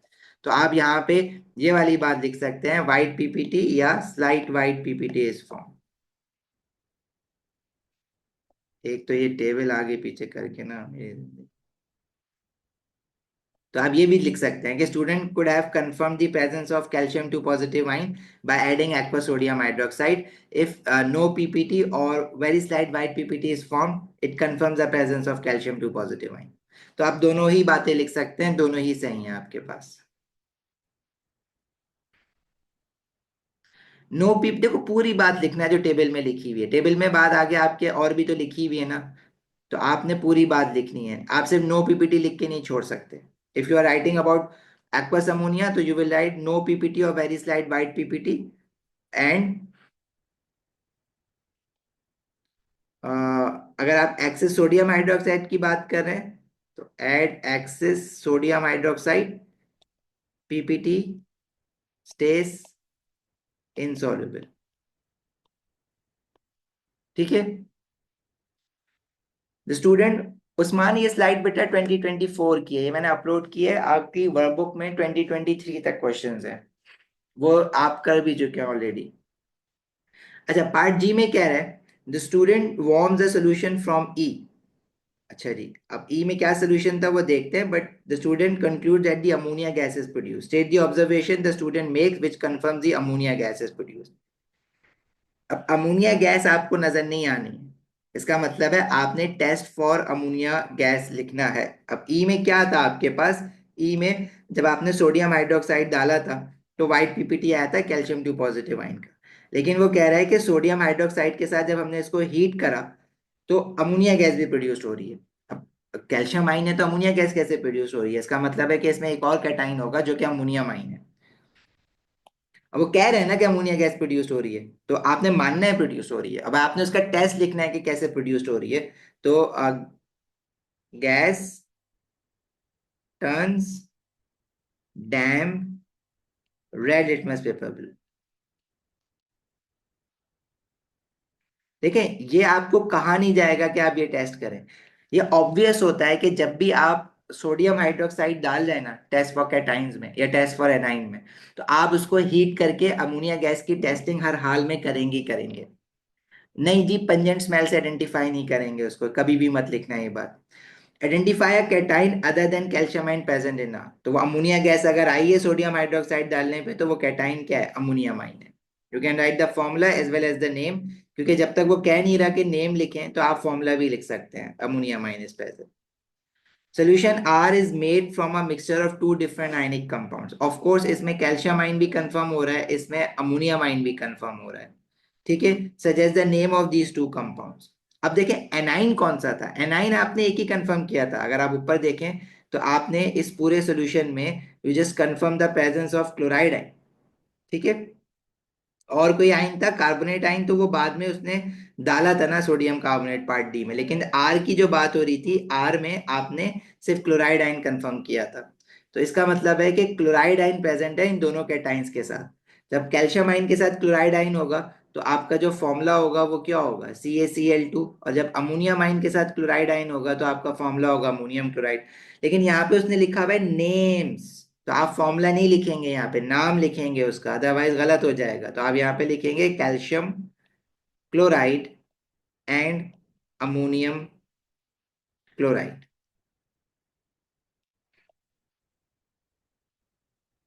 राइट। अब ये क्वेश्चन था 14 मार्क्स का। ठीक है, 40 मार्क्स के पेपर में 14 मार्क्स आपका टेस्ट फॉर आइंस का क्वेश्चन लेंगे।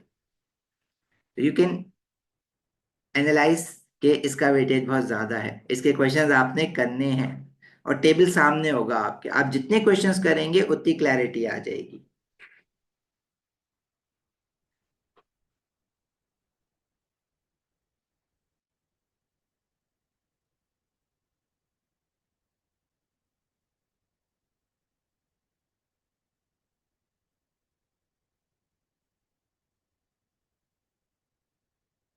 तो क्वेश्चन रिपीट हो रहा है।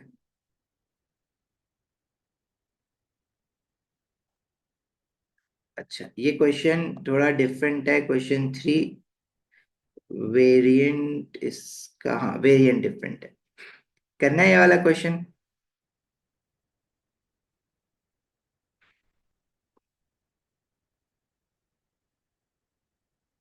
ब्रेक कौन मांग रहा है, ब्रेक ब्रेक ब्रेक ब्रेक। अगर हम ब्रेक लेंगे तो हम क्लास को एक्सटेंड भी करेंगे।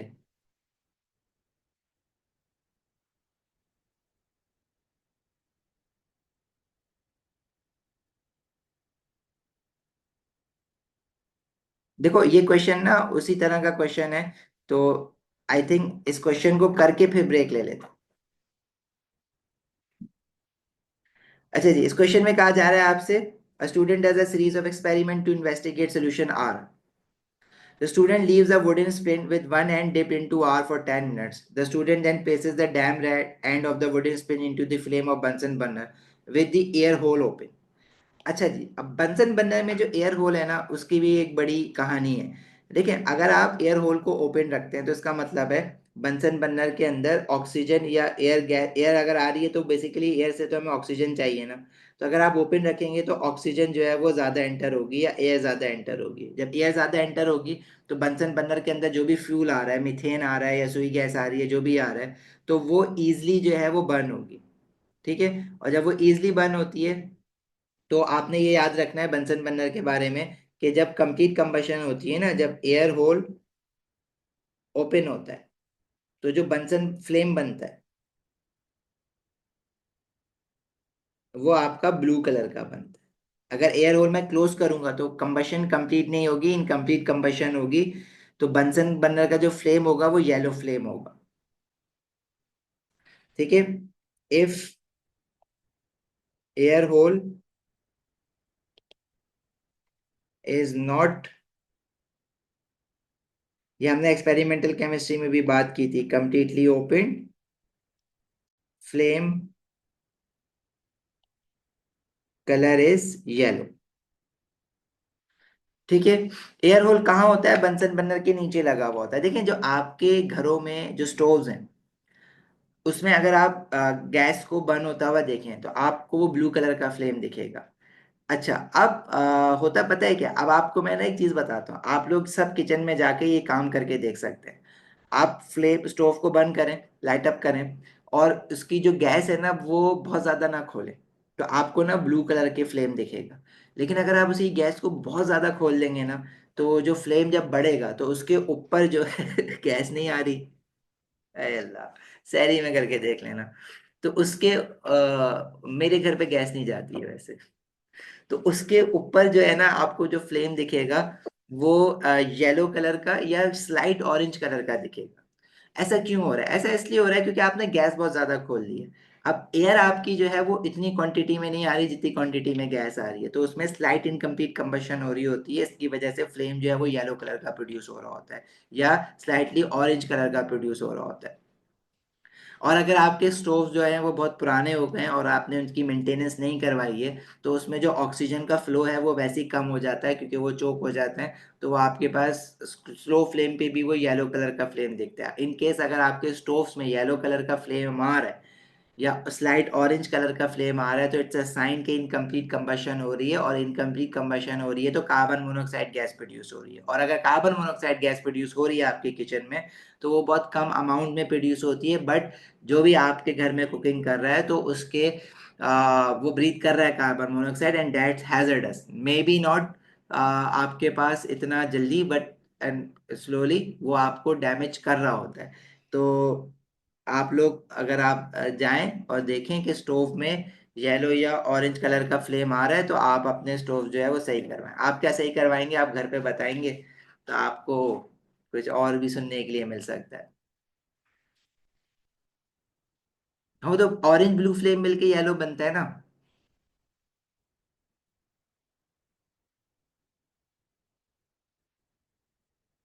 हाँ, ब्लू है तो कंप्लीट कंबशन है।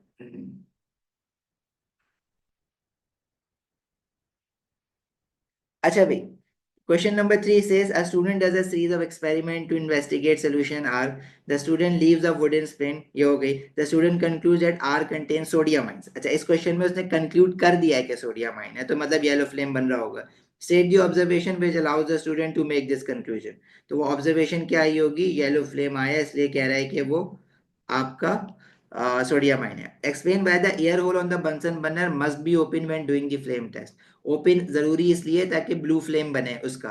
अगर आप वो ओपन नहीं करेंगे तो बंसन बर्नर अपना फ्लेम ऑरेंज या येलो कलर का शेड दे रहा होगा, तो सोडियम आयन का जो कलर होगा वो आपको नजर ही नहीं आ रहा होगा। वो आप कंफर्म ही नहीं कर सकते कि वो येलो कलर सोडियम आयन की वजह से है या वो बंसन बर्नर के फ्लेम का कलर है।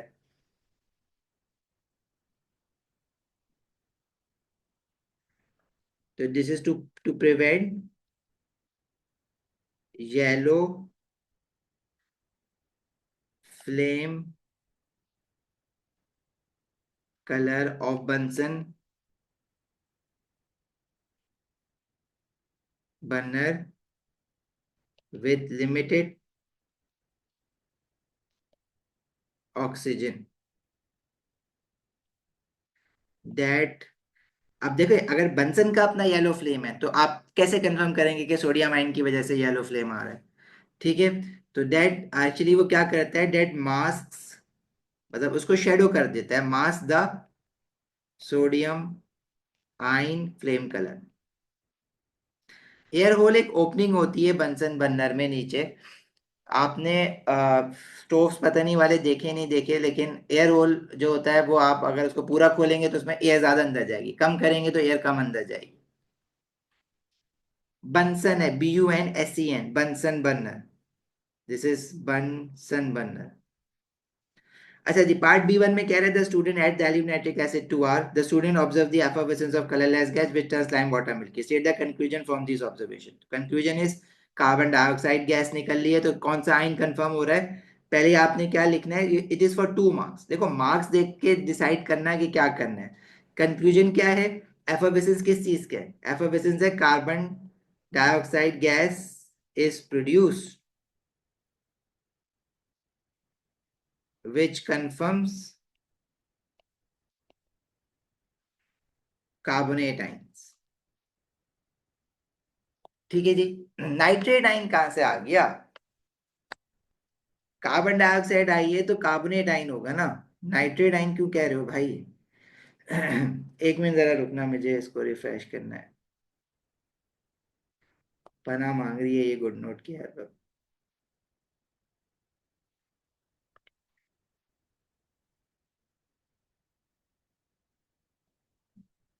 I just told you, if you allow more air to enter the Bunsen burner, the flame color would be blue.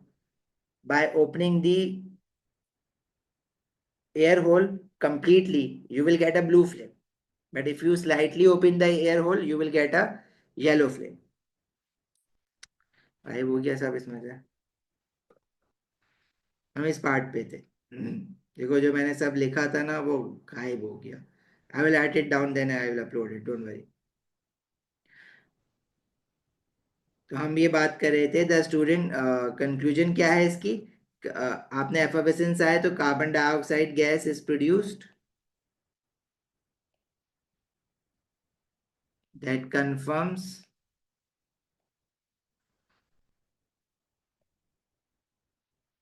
Presence of carbonate ions. अच्छा जी, आगे कह रहा है, the student adds aqueous barium nitrate to some of the mixture, the student concludes that R contain sulphate ion. अब sulphate ion की अगर presence confirm हो रही है तो क्या ऑब्जर्व किया होगा उसने? वाइट प्रेसिपिटेट ऑब्जर्व किया होगा। Then he is saying the student adds silver nitrate to some of the mixture from B1, the student observes the colorless solution। अब colorless solution आ रहा है, white precipitate नहीं आ रहे। It means के silver nitrate अब सिर्फ क्लोराइड आयन के लिए तो नहीं है ना, इट मीन्स नो क्लोराइड या ब्रोमाइड और आयोडाइड आयन इज प्रेजेंट, क्योंकि कलरलेस सोल्यूशन आ रहा है, ना व्हाइट पीपीटी, ना ग्रीन पीपीटी, ना येलो पीपीटी। अगर आप एयर होल को कंप्लीटली ओपन रखेंगे तो बंसन बर्नर का ब्लू कलर का फ्लेम रहेगा, तो जो सोडियम का येलो कलर का फ्लेम है, you can easily observe that. अगर आप बंसन बर्नर को इनकम्प्लीटली ओपन करेंगे तो बंसन बर्नर का अपना ही येलो कलर का फ्लेम होता है, जो कि सोडियम के येलो फ्लेम के साथ इंटरफेयर कर सकते हैं। अब आप यू कैन नॉट से फॉर श्योर कि जो येलो कलर आ रहा है वो सोडियम की वजह से आ रहा है, बंसन की वजह से आ रहा है। अच्छा, the student add sodium hydroxide to R and warms the mixture. Describe और test the observation to show that R does not contain ammonium ion. ठीक है, सोडियम हाइड्रोक्साइड डाला, वार्म किया, अगर कह रहा है कि अमोनियम आइन प्रेजेंट नहीं है तो इसका मतलब है कि वो वाली गैस, अमोनिया गैस प्रोड्यूस नहीं हुई है, that can turn the damp red litmus paper blue. ठीक है, टेस्ट क्या होगा? Test the gas with damp red litmus paper, और ऑब्जर्वेशन में no change, no color change of litmus paper. Otherwise, if ammonia gas was produced, this would change from red to blue. Solution R is made from a mixture of two different ionic compounds. Suggest the name of these two compounds. अब आपने sodium आइन confirm किया है, ठीक है, that's it. Ammonium ion confirm नहीं हुआ इसमें, there is no ammonium ion present, क्योंकि आपके पास अमोनिया गैस प्रोड्यूस नहीं हुई है, तो सोडियम आइन कंफर्म हुआ है। अब सोडियम आइन के साथ जो नेगेटिव आइन कंफर्म हुए हैं वो आपने, एक आपने सल्फेट आइन ऊपर कंफर्म कर दिया था और एक कार्बोनेट आइन कंफर्म किया था। कार्बोनेट आइन आपने कंफर्म किया था यहां से जब एफोगेसेंस आए थे आपके पास कार्बन डाइऑक्साइड गैस के। और ऊपर आपने और एक कौन सा आइन कंफर्म किया था, हाँ आर में सल्फेट आइन है, ये कंफर्म उसने ऑलरेडी खुद ही कर दिया था आपके पास। तो इसमें एक कार्बोनेट आइन है और एक सल्फेट आइन है, तो सोडियम कैटाइन एक ही है। तो आपके पास कौन से दो कंपाउंड है, सोडियम सल्फेट, नेम लिखने हैं ना, फॉर्मूला नहीं लिखने, और सोडियम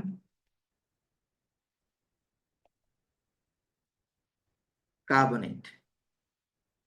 अच्छा, पार्ट डी लुक्स इंटरेस्टिंग। इसमें कह रहा है the student test at different solution P and finds it difficult to decide whether the solution contains chloride और ब्रोमाइड आइंस। भाई chloride ion gives you white precipitate and bromide ion gives you off white या cream precipitate। अब white and off white looks nearly same, ठीक है, तो थोड़ा सा मुश्किल होता है आइडेंटिफाई करने में। The student also has aqueous potassium chloride and aqueous potassium bromide. अच्छा, सोल्यूशन जो है उसके पास पोटेशियम क्लोराइड भी है, पोटेशियम ब्रोमाइड भी है। तो अब आप ये कर सकते हैं कि भाई आप पोटेशियम क्लोराइड को एक सोल्यूशन में लें। अब आपको पता है कि इसमें क्लोराइड आइन है और इसका, इसमें सिल्वर नाइट्रेट डाल के प्रेसिपिटेट देख लें, और पोटेशियम ब्रोमाइड को अलग से लें और उसमें आप सिल्वर नाइट्रेट डाल के उसका कलर देख लें, फिर मैच कर लें कि कौन सा वाला कलर आया आपके पास सोल्यूशन पी में। Suggest how the student could use the aqueous potassium chloride and aqueous potassium bromide to make it easier to decide whether the P contains chloride ion or bromide ion। ठीक है, समझ आई बात क्या हुई है इसमें?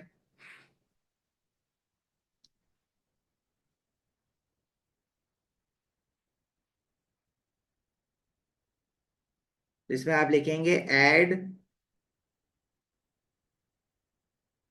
aqueous silver nitrate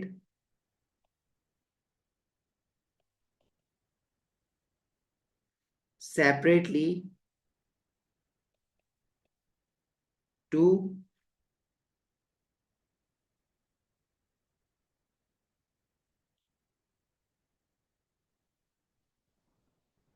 potassium chloride and potassium bromide in different test tubes,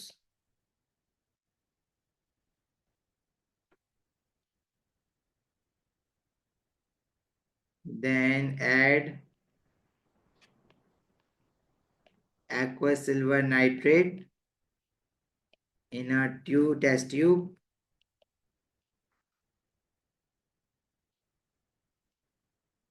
containing solution P and compare the color of the precipitate।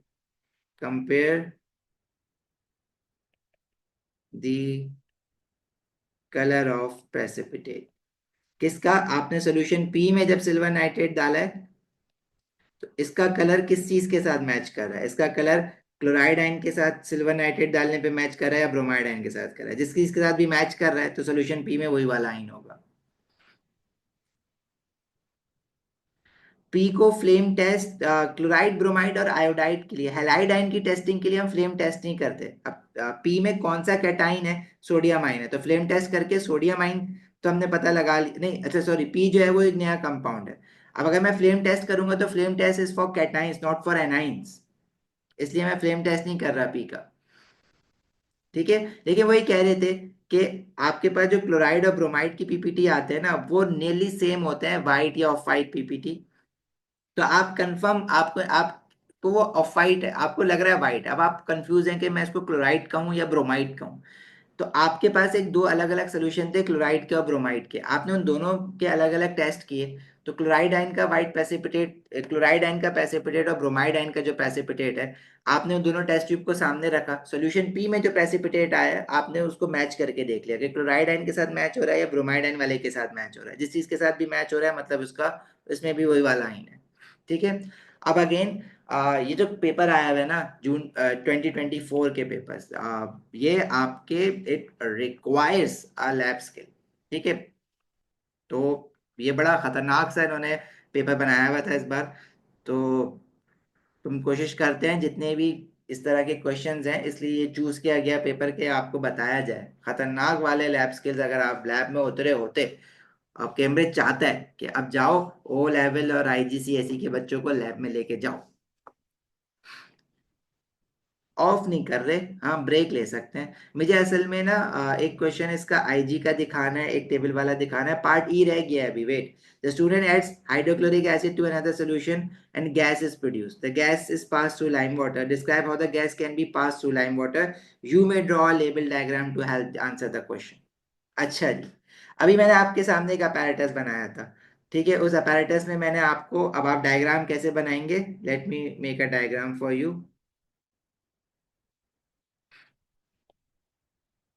मैं बार बार आपको रिकमेंड कर रहा हूँ कि आपके पास टेस्ट फॉर आइंस की, फ्लेम टेस्ट की कुछ क्लासेस अपलोडेड हैं ऑलरेडी। वो थोड़ा सा स्लो और डिटेल में ही लेक्चर्स पढ़े हुए हैं हमने, तो उसको एक बार जरूर देख लेना प्लीज।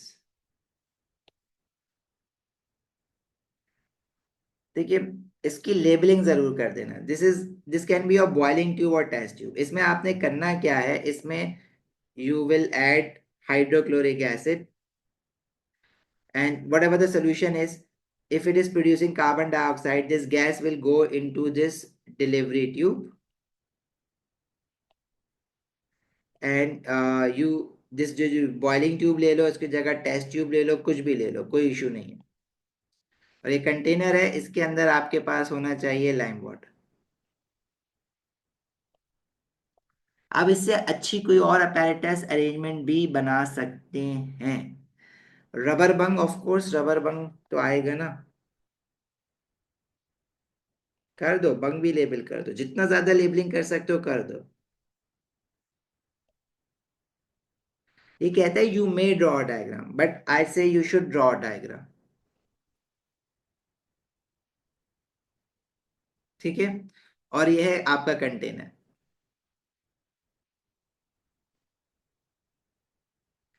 अच्छा जी, अब आप इसमें लिखेंगे क्या, मैं आपको वो पॉइंट्स भी बता देता हूँ, देखिए। Attach a delivery tube to a boiling tube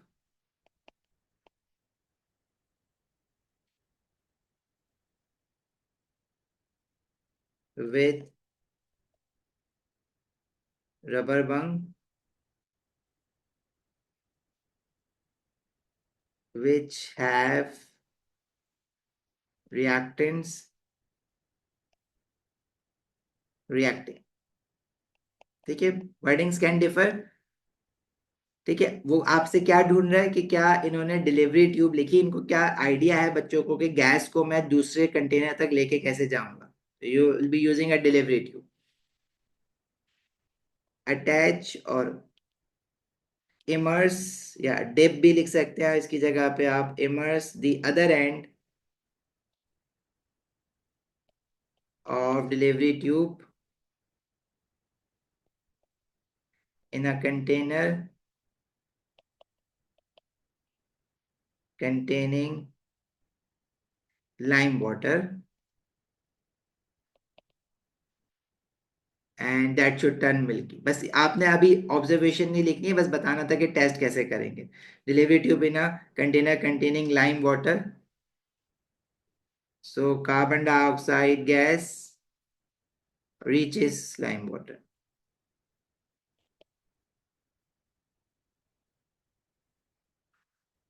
सिर्फ डायग्राम बनाने के भी मार्क्स मिल जाएंगे अगर आपने प्रॉपरली लेबल कर दिए। Examiner is very generous in grade 11, अगर आपने डायग्राम प्रॉपर बना के लेबल कर दिए तो भी मार्क्स मिल जाएंगे। देखो और भी मेथड्स होते हैं, और भी मेथड्स हैं इसमें। अगर आप देखें ये वाला क्वेश्चन ना पहली बार कब आया, ये 2023 के पेपर में भी नहीं आया। 2023 भी में इन्होंने एक स्पेसिमेन पेपर दिया था जब एटीपी का पैटर्न चेंज किया था। स्पेसिमेन पेपर में फर्स्ट टाइम उन्होंने कहा कि describe the apparatus arrangement to test for carbon dioxide gas, उसकी मार्किंग की में ये वाले पॉइंट्स लिखे हुए थे। अब ये पेपर जब क्वेश्चन 2024 में आया है, तो उन्होंने जो है वो ये वाले पॉइंट्स एग्जैक्टली नहीं लिखे हुए, बट उसमें लिखा हुआ है you can use a dropping pipette to collect the gas. मतलब when you are adding an acid और any other thing which is producing carbon dioxide gas, तो हमारे पास एक ड्रॉपर होता है। उस ड्रॉपर को जब आप पुश करके रिलीज करेंगे तो उसमें कुछ गैस आ जाएगी, और उस गैस को जब आप उस ड्रॉपिंग पिपेट को, ड्रॉपर को जब आप लाइम वाटर में डिप करके वापस पुश करेंगे तो गैस बाहर आएगी। और अगर जब गैस बाहर आएगी और व्हाइट पीपीटी बन रहा होगा तो कार्बन डाइऑक्साइड गैस प्रेजेंट है। साथ में इन्होंने डिलीवरी ट्यूब वाली बात भी लिखी हुई है। तो अब आपको जब आप इसकी मार्किंग की देखेंगे तो लिटरली आपको रियलाइज नहीं होगा कि आपको क्या लिखना है, इसलिए ये बातें आपको पढ़ाई जा रही। ठीक है। अगेन बार बार मैं कह रहा हूँ, बार बार मैं कह रहा हूँ, देखो जो लोग, जिन लोगों ने ये साथ नहीं पढ़ा था, अभी हम थोड़ा सा फास्ट फॉरवर्ड चला रहे हैं चीज़ों को, लेकिन जिन लोगों ने ये साथ नहीं पढ़ा था एटीपी में, तो आपने एटलीस्ट यहाँ पे जो ATP test for ions gases and flame colours के क्लास नोट्स हैं वो खोल के एक बार ज़रूर देख लेना, क्योंकि वो डिटेल्ड डिस्क्रिप्टिव नोट्स हैं, वो आपको बहुत सारी चीज़ें आपकी क्लियर कर देंगे। रिकॉर्डेड लेक्चर देख लो तो उससे तो अच्छी कोई बात ही नहीं है। ठीक है, ये सारी बातें जो हमने यहाँ लिखी हैं, फ्लेम टेस्ट कैसे होना है, टेस्ट फॉर गैसेस कैसे होना है, अपैरेटस अरेंजमेंट सारी गैसेस के टेस्ट के लिए कैसी बननी है, अमोनिया गैस को टेस्ट करना है तो क्या अपैरेटस अरेंजमेंट आएगी, कार्बन डाइऑक्साइड गैस को टेस्ट करना है तो क्या अपैरेटस अरेंजमेंट आएगी, और क्या लिखेंगे, ये पॉइंट्स यहाँ पे लिखे हुए हैं। ठीक है, ये सारी चीज़ें क्योंकि इंक्लूड हो चुकी हुई हैं सिलेबस में, इसलिए हमने लिखी हुई हैं। तो आपने एक बार पढ़ने ज़रूर हैं, इन कंटेंट को छोड़ना कुछ भी नहीं है। आप अभी कर लो, आपका ये इतना आसान है कि एक बार कर लोगे याद हो जाएगा, फिर नहीं भूलोगे एक महीने तक भी। ठीक है, थोड़ा सा ब्रेक ले लेते हैं, फिर कुछ क्वेश्चंस ये हमारे पास, ये टेबल वाले क्वेश्चन यूजुअली इजी होते हैं। तो ये कुछ क्वेश्चन मुझे दिखाने हैं आपको, कुछ आईजी के टेस्ट फॉर आइंस के क्वेश्चन दिखाने हैं, और टेबल वाले क्वेश्चन एक मैं दिखा दूंगा आपको, अदरवाइज वो आपने पहले भी मेरे साथ किए हुए हैं काफी। तो कितने मिनट का ब्रेक चाहिए, 2 मिनट का? अब आपके जो देखो क्वेश्चंस है ना,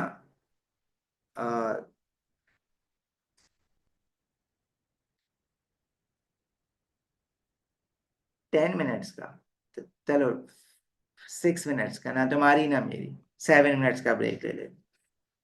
चलो 10 मिनट्स का ले लो। चलो, अच्छा भाई, ये अगेन टेस्ट फॉर आइंस का क्वेश्चन है, थोड़ा सा डिफरेंट स्टाइल का है, टेबल वाला है।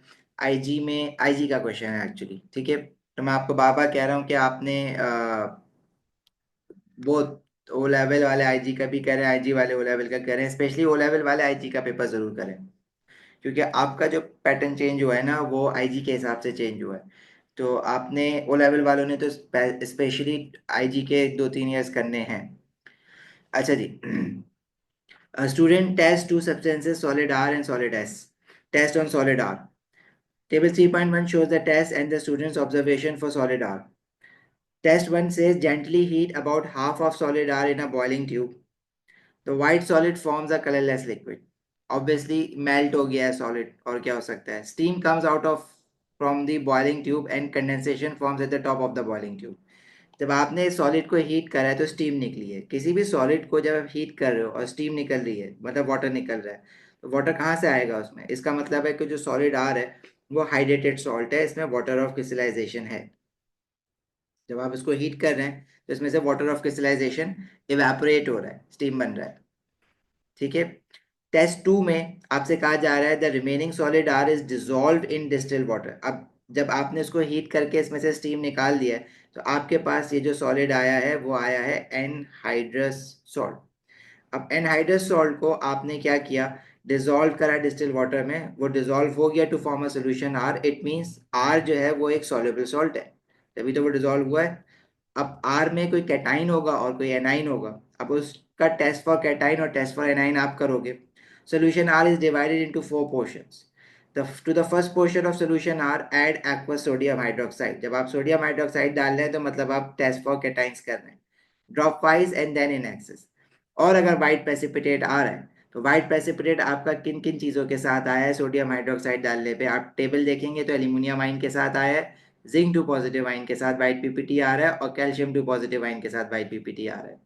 तो white precipitate dissolve in aqueous sodium hydroxide, और व्हाइट पीपीटी डिजोल्व किन दो आइंस का होता है, एल्यूमिनियम आइन का होता है और जिंक आइन का हो जाता है। सोडियम हाइड्रोक्साइड एक्सेस डालने पे कैल्शियम आइन का नहीं होता।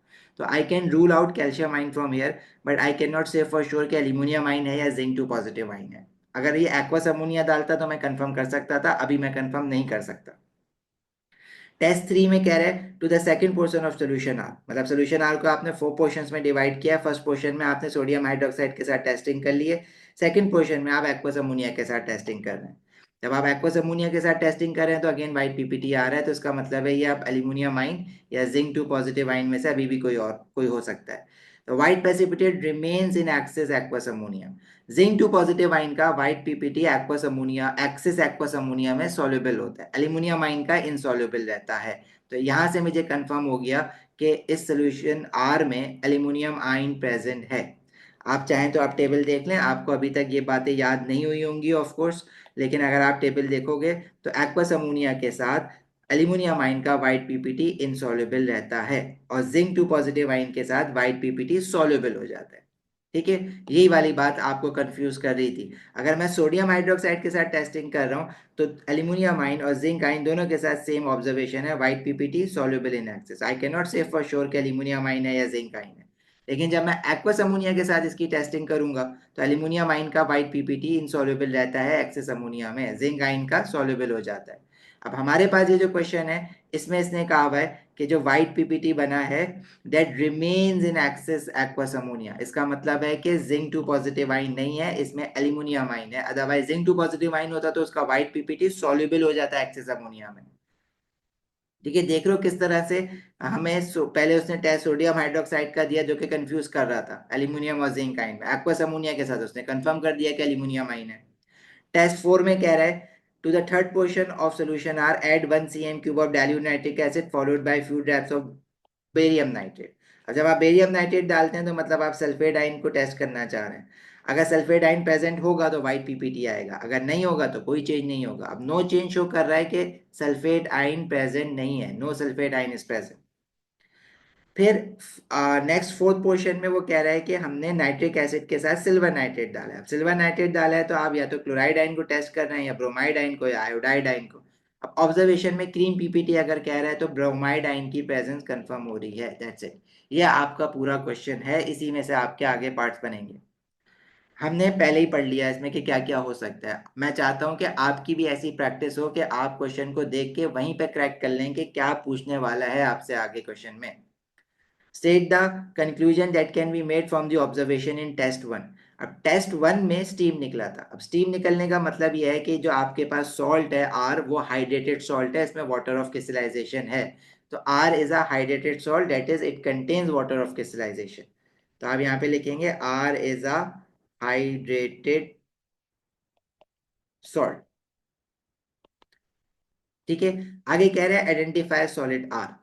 अब आर के अंदर आपके पास कौन से दो आइन आपने आइडेंटिफाई किए हैं, आपने एक ब्रोमाइड आइन कंफर्म किया है इसमें, और दूसरा आइन आपने एल्यूमिनियम आइन कंफर्म किया है।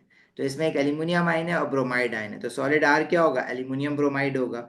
मतलब इट हैज अ एल्यूमिनियम आइन एंड अ ब्रोमाइड आइन प्रेजेंट। तो अगर आप इसका फॉर्मूला लिखना चाहें तो AlBr3 होगा, और अगर आप इसका नाम लिखना चाहें तो this is aluminium bromide.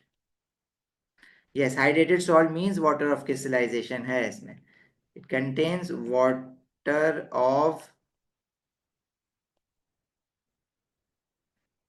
crystallization। ठीक है, हमें कैसे पता चला हाइड्रेटेड सॉल्ट है, क्योंकि जब आपने इसको हीट करा तो इसने ये कह रहा है कि स्टीम निकला है, steam. Solid forms a colourless liquid, मतलब वो सॉलिड आर डिसॉल्व और मेल्ट हो गया पहली बात। और steam comes out from the boiling tube, आपने हीट करा तो वाटर बाहर आया इसका, वो सॉलिड तो मेल्ट नहीं हुआ होगा इतनी जल्दी, लेकिन ये वाटर बाहर आया और वो बन के स्टीम की फॉर्म में बाहर निकला। स्टीम यहाँ पे लिखा हुआ था ना, इसलिए मुझे कंफर्म हुआ कि वाटर निकला है। ठीक है भाई। Test on solid S. Solid S is sodium sulphide. इसमें दो आइंस हैं, सोडियम आइन है और सल्फाइड आइन है। सोडियम आइन आप सोडियम हाइड्रोक्साइड के साथ टेस्ट नहीं कर सकते, क्योंकि सोडियम हाइड्रोक्साइड में ऑलरेडी सोडियम आइन होता है, तो आप फ्लेम टेस्ट करते हैं इसका। और सल्फाइड आइन का टेस्ट क्या है, KMnO4 के साथ आप रिएक्ट करवाएंगे। अगर KMnO4 पर्पल टू कलरलेस हो रहा है तो confirm the presence of sulphide ion. Record the expected observation. The student carries out a flame test on solid S. Observation क्या आएगी? सोडियम आइन है तो सोडियम आइन का फ्लेम आता है येलो फ्लेम, तो येलो फ्लेम इज सीन। आगे कह रहा है the student dissolve the remaining solid S in distil water to form solution S. अच्छा जी, इसने डिसॉल्व किया और सोल्यूशन एस बन गया, मतलब ये सॉल्युबल सॉल्ट है। ऑफ कोर्स सोडियम सॉल्ट है, all group one salt are soluble. ठीक है, ये बेटा आईजी का क्वेश्चन है, और ये आपका मैं ईयर बता देता हूँ, मैंने अपलोड भी कर दिया है ये पूरी फाइल। November 24 का है। पेपर 6 वेरिएंट 3 होता है, पेपर 6 होता है आईजी का एटीपी पेपर। अच्छा, to the first portion of S the student adds 2 cm³ of aqua sodium hydroxide. Solution S में आपने सोडियम हाइड्रोक्साइड डाला है, तो क्या चेंज दिखेगा? सोडियम हाइड्रोक्साइड, आप सोडियम आइन के लिए थोड़ी ना टेस्ट करेंगे, अब सोडियम आइन ऑलरेडी सोडियम हाइड्रोक्साइड में है, तो आपको कुछ भी नहीं दिखना है यहाँ पे, नो चेंज। सोडियम आइन ने कोई प्रेसिपिटेट नहीं बनाना, ग्रुप वन का मेटल आइन कोई भी प्रेसिपिटेट नहीं बना सकता, सॉल्युबल सॉल्ट बनाते हैं हमेशा। To the second portion of S, solution S, the student adds a few drops of acidified aqueous potassium magnate। Potassium magnet sulphide ion का टेस्ट है, सल्फाइड आयन प्रेजेंट है, तो कलर चेंज हो जाएगा। KMnO4 will D colourise और यह colour changes from purple to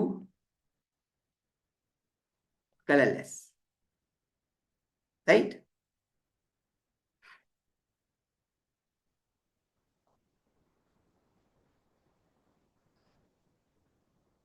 एक और क्वेश्चन करते हैं। ये क्वेश्चन का ईयर है November 24, पेपर 6 वेरिएंट 3।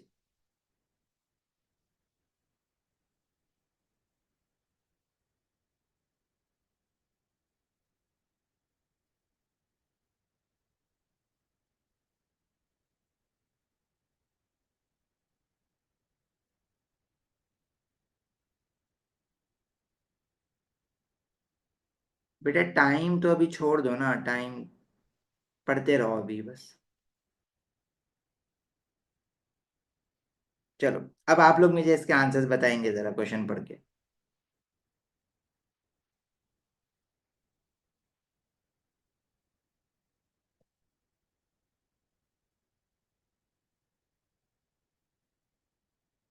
ईयर मैंने आपको बताया, ये है November 24, IGCSE का है, पेपर 6 वेरिएंट 3।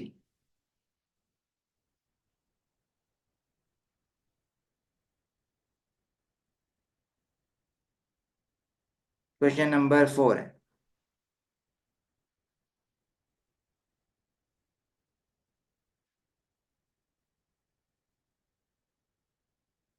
बिल्कुल। A mixture contains 3 solid compounds: aluminium oxide, calcium carbonate and calcium chloride. देखो सॉल्युबिलिटी टेबल मैं आपको दिखा देता हूँ। सॉल्युबिलिटी टेबल हमारे पास क्या आता है वो आपको याद होना चाहिए, जो आपने एसिड बेसिस एंड सॉल्ट्स में पढ़ा है। इसमें हम कुछ बातें तो कॉमन है, all we say all group one metal salts are soluble, and we have all ammonium salts are soluble. इसी तरह आपके पास बाकी सल्फेट की सॉल्युबिलिटी में आपने याद रखना है कि all sulphates are water soluble except for calcium sulphate, lead two sulphate and barium sulphate.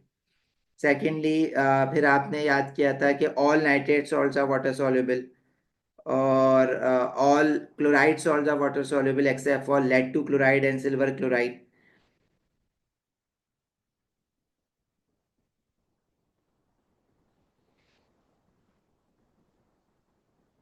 And all oxides are water insoluble except for group 1 metal oxides.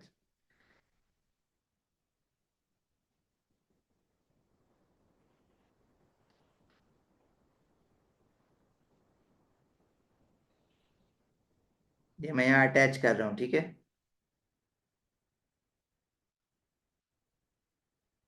ये टेबल आपको याद होना चाहिए। All chloride salts are water soluble except for silver chloride and lead two chloride.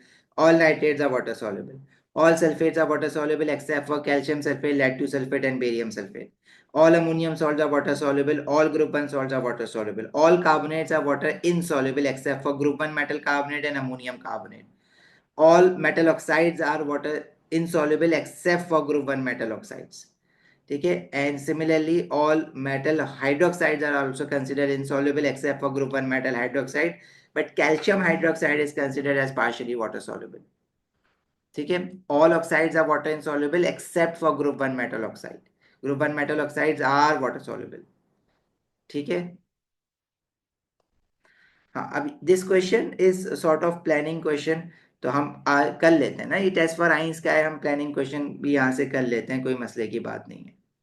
ठीक है, planning question हम अलग से जरूर करेंगे, लेकिन ये टेस्ट फॉर आइंस का अच्छा क्वेश्चन है, कॉन्सेप्ट क्लियर करेगा आपके। Mixture contains 3 solid compounds, aluminium oxide insoluble है, all metal oxides are water insoluble, all metal oxides insoluble except group 1 metal oxide.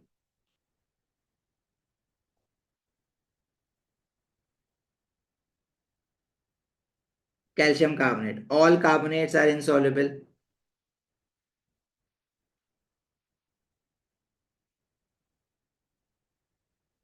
ठीक है, इसने लिख के भी दिया हुआ है नीचे आप। Table 4.1 gives some information about 3 compounds in the mixture. Name of compound aluminium oxide insoluble है, calcium carbonate insoluble है, calcium chloride soluble है because all chlorides are soluble except for lead 2 chloride and silver chloride. Effect of adding aqueous sodium hydroxide reacts to form a soluble compound. Aluminium oxide is your amphoteric oxide, and amphoteric oxide reacts with both acid and alkali. तो अगर आप इसमें sodium hydroxide डाल लें तो aluminium oxide will react and it will dissolve. But if you are adding sodium hydroxide to calcium carbonate, तो alkali does not react with metal carbonate, acid reacts with metal carbonate, इसलिए no effect है यहाँ पे। और calcium chloride में जब आपने sodium hydroxide डाला है, क्योंकि कैल्शियम आइन जो है वो वाटर सॉल्युबल है, मतलब calcium chloride is water soluble, तो इसमें कैल्शियम 2 पॉजिटिव आइन होंगे, और जब आप इसमें सोडियम हाइड्रोक्साइड डालेंगे तो test for calcium ion start हो जाएगा, जिसमें व्हाइट पीपीटी बनते हैं। तो व्हाइट पीपीटी किस कंपाउंड के बनते हैं? बेसिकली वो कैल्शियम हाइड्रोक्साइड होता है, but you are not suppose to know it. React to form an insoluble compound, वो इनसॉल्युबल कंपाउंड कोई कैल्शियम का कंपाउंड है, सोडियम हाइड्रोक्साइड के साथ बन रहा है, जिसके व्हाइट पीपीटी आते हैं। अच्छा जी, plan an experiment to find the percentage by mass of calcium carbonate in the mixture. Your plan must include how you will calculate the percentage by mass of calcium carbonate in the mixture. You are provided with a sample of mixture, distilled water, aqueous sodium hydroxide and common laboratory apparatus. ठीक है, अब आपको पूरे mixture का मास पता होना चाहिए जिसमें ये 3 कंपाउंड्स हैं, उसमें कैल्शियम कार्बोनेट का मास कितना है, somehow you have to find that. ठीक है, और उसके बाद आप फॉर्मूला लगा लेंगे, मास of calcium carbonate divided by the mass of mixture multiply by 100, तो आपके पास आ जाएगा क्या, मास ऑफ कैल्शियम कार्बोनेट। हाँ भाई, प्लानिंग का क्वेश्चन आप बिल्कुल पॉइंट फॉर्म में लिख सकते हैं, आप पॉइंट फॉर्म में लिखेंगे। ठीक है, और पॉइंट फॉर्म में आप क्या लिखेंगे?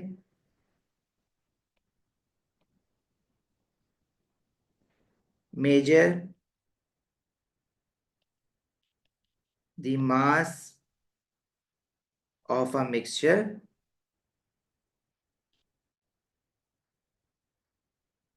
On a mass balance. Mass balance कहते हैं इसको, या वेइंग बैलेंस कहते हैं। ठीक है, और डिटेल में लिखना चाहो और डिटेल में लिख सकते हो। किस तरह से डिटेल में लिख सकते हैं भाई इसको? इसको इस तरह से डिटेल में लिख सकते हैं, measure the mass of empty beaker, add mixture, add some mixture into it and measure the mass of a beaker plus sample, then subtract these two masses to get the mass of mixture into the beaker. ठीक है, formula भी लिखेंगे, बिल्कुल लिखेंगे। देखो, कर पता है करना क्या है, इसकी पूरी प्लानिंग क्या होगी, आपके पास आपने एक बीकर में ये मिक्सचर लिया, इस मिक्सचर में आपके पास एल्यूमिनियम ऑक्साइड भी है, इस मिक्सचर में आपके पास कैल्शियम क्लोराइड भी है, और इस मिक्सचर में आपके पास कैल्शियम कार्बोनेट भी है। जब आप इसके अंदर, ये आपने सॉलिड फॉर्म में इसका कुछ मास जो है वो यहाँ पे ले लिया, जब आप इसमें डिस्टिल वाटर डालेंगे, डिस्टिल वाटर इसलिए ज़रूरी है ताकि आपके पास कोई चीज़ कोई और आइन ना आ जाए इसके अंदर। ठीक है, इसलिए प्योर डिस्टिल वाटर डालेंगे आप इसमें। एंड आप इसकी स्टिरिंग करेंगे। जब आप इसकी स्टिरिंग करेंगे तो अक्सर हम लोग ना सॉल्युबिलिटी ऑफ सॉल्ट बढ़ाने के लिए हीट भी कर रहे होते हैं। ठीक है, आप हीट भी लिख सकते हैं इसमें। जब आप स्टिरिंग कर देंगे तो one of the salt which is calcium chloride will dissolve, ये डिजोल्व हो जाएगा। अच्छा, उसके बाद दो इनसॉल्युबल सॉल्ट है, एल्यूमिनियम ऑक्साइड, ये कहीं नहीं जाने वाला मिक्सचर में से, और कैल्शियम कार्बोनेट, इसके भी सॉलिड पार्टिकल्स होंगे। फिर आप क्या करेंगे, इसमें सोडियम हाइड्रोक्साइड डालेंगे। जब आप सोडियम हाइड्रोक्साइड डालेंगे तो क्या होगा, जो एल्यूमिनियम ऑक्साइड है वो सोडियम हाइड्रोक्साइड के साथ रिएक्ट करके एक सॉल्युबल सॉल्ट बना लेगा, वो डिजोल्व हो जाएगा। तो एल्यूमिनियम ऑक्साइड भी आपने डिजोल्व करवा दिया। अब आपके पास पूरे मिक्सचर में सॉलिड फॉर्म में सिर्फ और सिर्फ कैल्शियम कार्बोनेट है। इसको मिक्सचर से बाहर निकालने के लिए आप क्या करेंगे, इसकी फिल्ट्रेशन कर लेंगे। तो फिल्ट्रेशन कर लेंगे तो प्रेसिपिटेट में आपके पास इस मिक्सचर में जितना भी कैल्शियम कार्बोनेट था वो सबका सब बाहर आ जाएगा। और जब कैल्शियम कार्बोनेट आ जाएगा तो उस वो आएगा in the form of residue. उस रेजिड्यू को you will wash with distil water, ताकि उसके साथ अगर कोई चीज़ चिपकी हुई है तो वो निकल जाए। और डिस्टिल वाटर के साथ वॉश करने के बाद आप उसको ड्राई करेंगे। ड्राई करने के बाद आप उसको रीवे करेंगे, मतलब इसका वे करेंगे, मास निकालेंगे। और वो मास किसका होगा, कैल्शियम कार्बोनेट का मास होगा। आपने इनिशियली मिक्सचर का मास लिया था, आपने कैल्शियम कार्बोनेट का मास निकाल लिया। आप इन दोनों का रेशियो लेके मल्टीप्लाई बाय 100 करेंगे तो percentage by mass of calcium carbonate in the mixture आ जाएगा।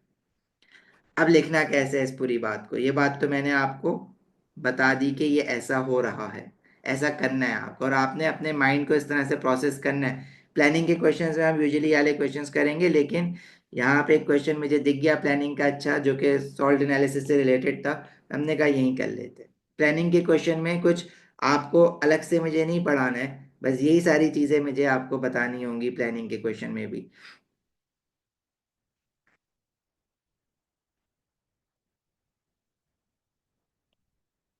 ठीक है, अब किस तरह से लिखोगे इसको properly.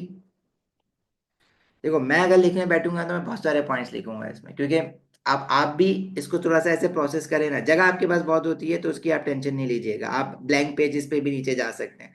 And you can always right in point forms, जरूरी नहीं है कि आप पूरा पैराग्राफ बनाएं इसका। पॉइंट फॉर्म में ही लिखो, ज्यादा बेटर है। चेकर के लिए चेकिंग करना आसान होता है पॉइंट फॉर्म में। जरा बेटा थोड़ी सी देर और प्लीज। आपने क्या करना है, मेजर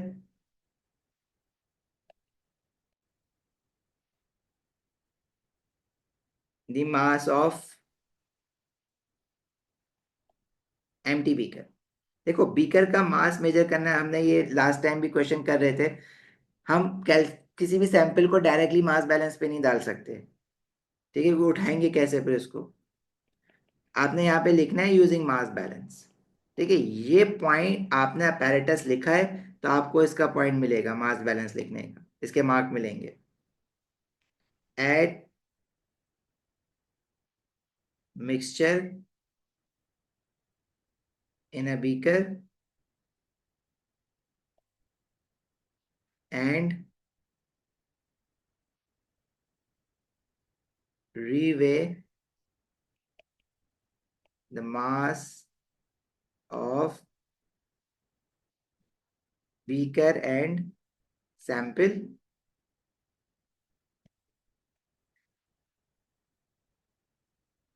के बाद subtract the two masses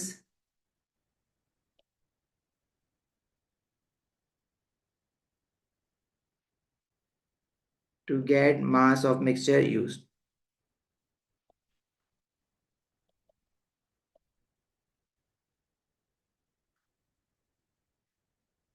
H2O नहीं है, अभी हमने वाटर नहीं डाला, अब हम डालेंगे। एड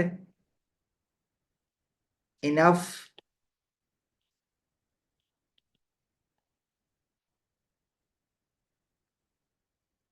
एड इनफ भी लिख सकते हो और आप ये भी लिख सकते हो, add just sufficient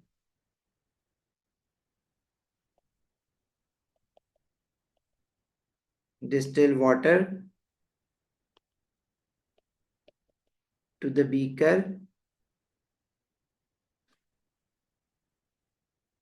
so that to dissolve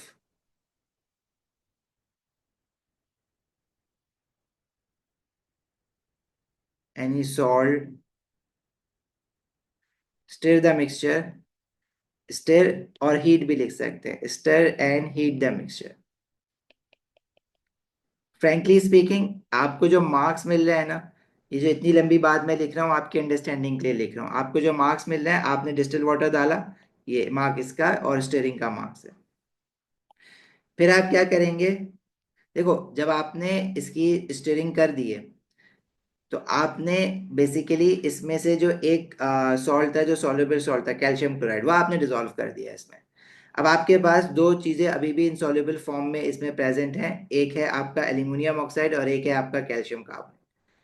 अब आप देखो, सोडियम हाइड्रोक्साइड इसमें डायरेक्ट भी डाल सकते हो, लेकिन that's not a good option, because मैं सोडियम हाइड्रोक्साइड डालूंगा ना इसमें, तो अभी बहुत सारा डिजॉल्व सॉल्ट भी है, पानी भी है, तो सोडियम हाइड्रोक्साइड को रिएक्ट करने में मुश्किल होगी।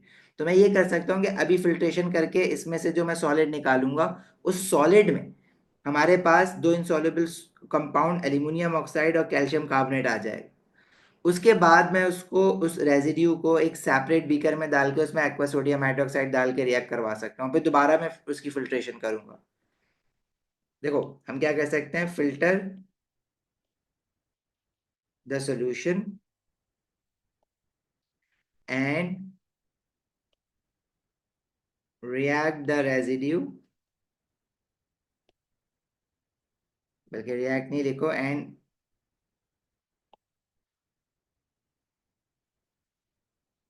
add a residue in a separate beaker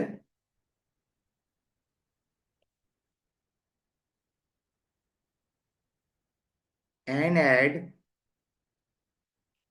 excess sodium hydroxide to it.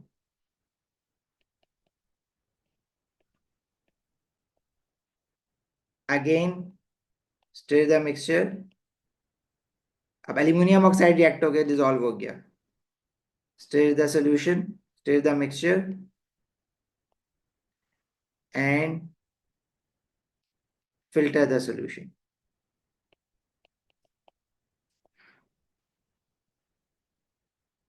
ठीक है, कहाँ पे मार्क्स गेन कर रहे हो, यहाँ पे राइटिंग, फिल्टर किया आपने दोबारा रेजिड्यू को और उसमें एक्सेस सोडियम हाइड्रोक्साइड डाला, फिर आपने फिल्टर किया और फिल्टर करने के बाद अब आपके पास जो सॉलिड आया है ना, वो सिर्फ और सिर्फ इनसॉल्युबल सॉल्ट कैल्शियम कार्बोनेट का है। फिल्टर द सॉल्यूशन करने के बाद wash the residue with distilled water which is your calcium carbonate and dry it. और ड्राई आप अवन में कर सकते हैं या किसी एक टिश्यू पेपर पे रख के भी ड्राई कर सकते हैं, dry it in oven. Then weigh the residue. एक मार्क आपको ये मिला वॉश और ड्राई करने का, और वे द रेजिड्यू। और उसके बाद आप इसमें क्या लिखेंगे, लास्ट पॉइंट, देखो इनमें से कोई एक पॉइंट मिस भी हो जाए तो आपको मार्क मिल जाएगा, लेकिन जो लास्ट बात आपने लिखनी है ना, परसेंटेज कैसे निकालेंगे मिक्सचर में कैल्शियम कार्बोनेट की, fine percentage of calcium carbonate in a mixture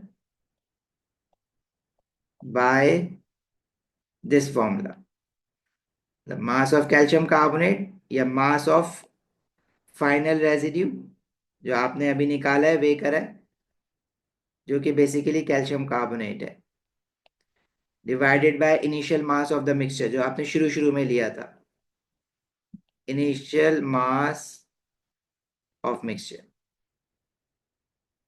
multiply by 100%। ठीक है भाई, हाँ इसमें कुछ चीजें मैंने एक्स्ट्रा लिखी हैं, जैसे ये वाली जो डिटेल है, ये मैंने एक्स्ट्रा लिखी है कि आपने एमटीबी का मास लिया और फिर आपने सैंपल का मास डाला। देखिए आप मार्किंग कीज देखते हैं ना, तो मार्किंग की में सिर्फ चेकर के लिए पॉइंट लिखे हुए होते हैं, लेकिन आप मैं सजेस्ट करूंगा कि आप पूरी बात लिखा करें जरूर। एक्सेस सोडियम हाइड्रोक्साइड इसलिए डालना है, we will add sodium hydroxide until, जब मैं इसको डिजोल्व कर रहा हूँ तो कोई सॉलिड जब तक डिजोल्व हो रहा है ना एक्स्ट्रा, वो होता रहे। अगर आपने सारा का सारा एल्यूमिनियम ऑक्साइड डिजोल्व नहीं करवाया तो रेजिड्यू में फिर कुछ एल्यूमिनियम ऑक्साइड भी आ जाएगा ना। ठीक है भाई।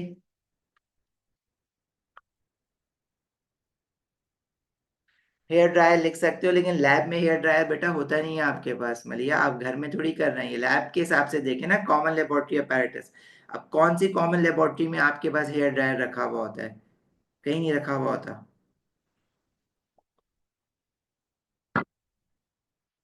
आप विंडो सिल लिख सकते हैं, आप अवन लिख सकते हैं, आप just you can just write place the residue on a dry fresh filter paper.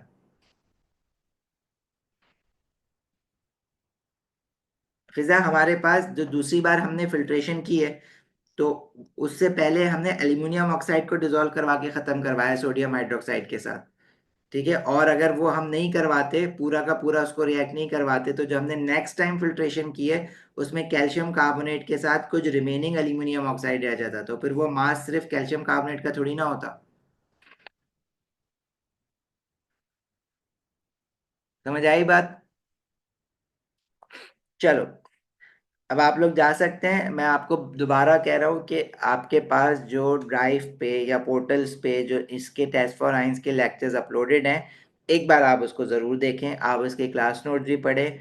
और अब बाकी के जो क्वेश्चन हैं आपके पास, देखो अब आप ना एक काम ये कर सकते हो, आपको अगर वर्कशीट में प्रॉब्लम हो रही है कि कौन सी कहाँ से मिल रही है, मैंने डाल तो दिया, आप सिंपली ईयरली निकाल के करना शुरू कर देना। अब आप 2024 से ईयरली स्टार्ट कर दो, उसमें आपके पास आपको क्लियर कट पता चलेगा कि टेस्ट फॉर आइंस का क्वेश्चन है, ये इलेक्ट्रोलिसिस का है, ये मेटल्स का है, ये एनर्जेटिक्स का है। ठीक है, प्लानिंग का क्वेश्चन इस तरह से लाइंस दी हुई होंगी आपके पास, क्लियरली पता चलेगा आपको। मोल्स एंड टाइट्रेशन में ब्यूरेट बना हुआ होगा, अब आपके पास रह जाता है सिर्फ टाइट्रेशन और प्लानिंग वाला। प्लानिंग वाले क्वेश्चंस आपके थ्रू आउट कहीं से भी आ रहा होता है। ठीक है, तो आप उठा लें, ईयरली उठा लें। आप कल हम मोल्स एंड टाइट्रेशन भी कर लेंगे, तो आपका तो फिर आप ईयरली करें, आप प्लानिंग वाले क्वेश्चन भी अटेम्प्ट करें, आपको लिखने का आइडिया मैंने बता दिया कैसे होता है, आप करें, हम प्लानिंग वाले क्वेश्चन कुछ और करेंगे। मैं कुछ प्लानिंग के क्वेश्चंस भी ऑलरेडी रिकॉर्डेड लेक्चर कहते हो तो मैं डाल देता हूँ आपके पास, आप वहां से वो भी देख सकते हैं पहले से, अगर आप चाहते हैं पहले से प्रिपरेशन कर लें तो आप कर लें उसकी।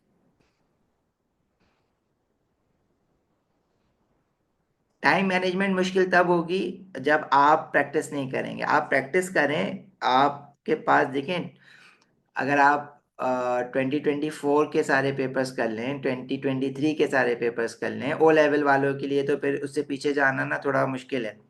आप आईजी के क्वेश्चंस कर लें, आपके पास इनफ पेपर्स हैं प्रैक्टिस करने की, आप प्रैक्टिस कर लेंगे, आपकी टाइम मैनेजमेंट खुद ही इम्प्रूव हो जाएगी। अब करके तो देखें, हो जाएगा। आपको लग रहा है अभी शुरू शुरू में पढ़ रहे हो ना, ऐसा कभी शायद एटीपी नहीं पढ़ा इसलिए ऐसा लग रहा है, लेकिन ATP is the easiest components of all three.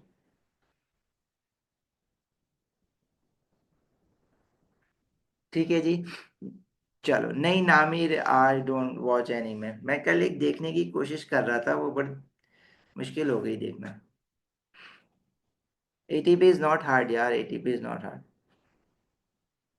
Fatima, admin को बेटा मैसेज कर दो, मुझे मैसेज कर दो, एडमिन को मैसेज कर दो तो ज़्यादा बेटर है, मुझे भी कर दो, ईमेल एड्रेस अपना सेंड कर दो, अपना नाम लिख दो, कहाँ से आप रजिस्टर्ड हैं वो लिख दें। ठीक है, मैं बाकी जो लोग क्वेरीज पूछ रहे हैं ग्रुप पे, आमना, आमना बेटा, मैं ट्राई करता हूँ, मैं कर दूँ रिप्लाई। एक तो ये रमज़ान का स्केड्यूल है, दूसरा आपके मैसेजेस ऑब्वियसली अब बढ़ना शुरू हुए हैं। अच्छा, जो लोग अभी यहाँ पर हैं, तो बेटा आप लोगों के जो रिस्पेक्टिव ग्रुप्स बने हुए हैं, आप लोग ट्राई करें कि उसमें क्वेरीज पोस्ट करें, ताकि मेरे पास एक जगह पे जमा हो क्वेरीज। अगर मैं इंडिविजुअल मैसेजेस पे जाऊंगा तो मैं नहीं अप्रोच कर पा रहा, ह्यूमनली इम्पॉसिबल हो जाता है कभी कभार। लेकिन मैं ऑब्वियसली जैसी कल से जो स्केड्यूल कम हो रहा है, तो हम पूरी कोशिश करेंगे कि आपको विद इन अ डे और टू सारी क्वेरीज का रिप्लाई कर दें। एआई बॉट सेटअप करवाने का भी कोई फायदा नहीं है, वो क्वेरी सारी गलत बता रहा है। चैट जीपीटी आपकी इफेक्टिव नहीं हो रही, गॉट आपकी इफेक्टिव नहीं है। तो आपका एक बार आप आंसर डालें कोई क्वेश्चन का, वो एक आंसर बताएगा, दूसरी बार उसी को आप रिजनरेट करें तो वो दूसरा आंसर बता देता है।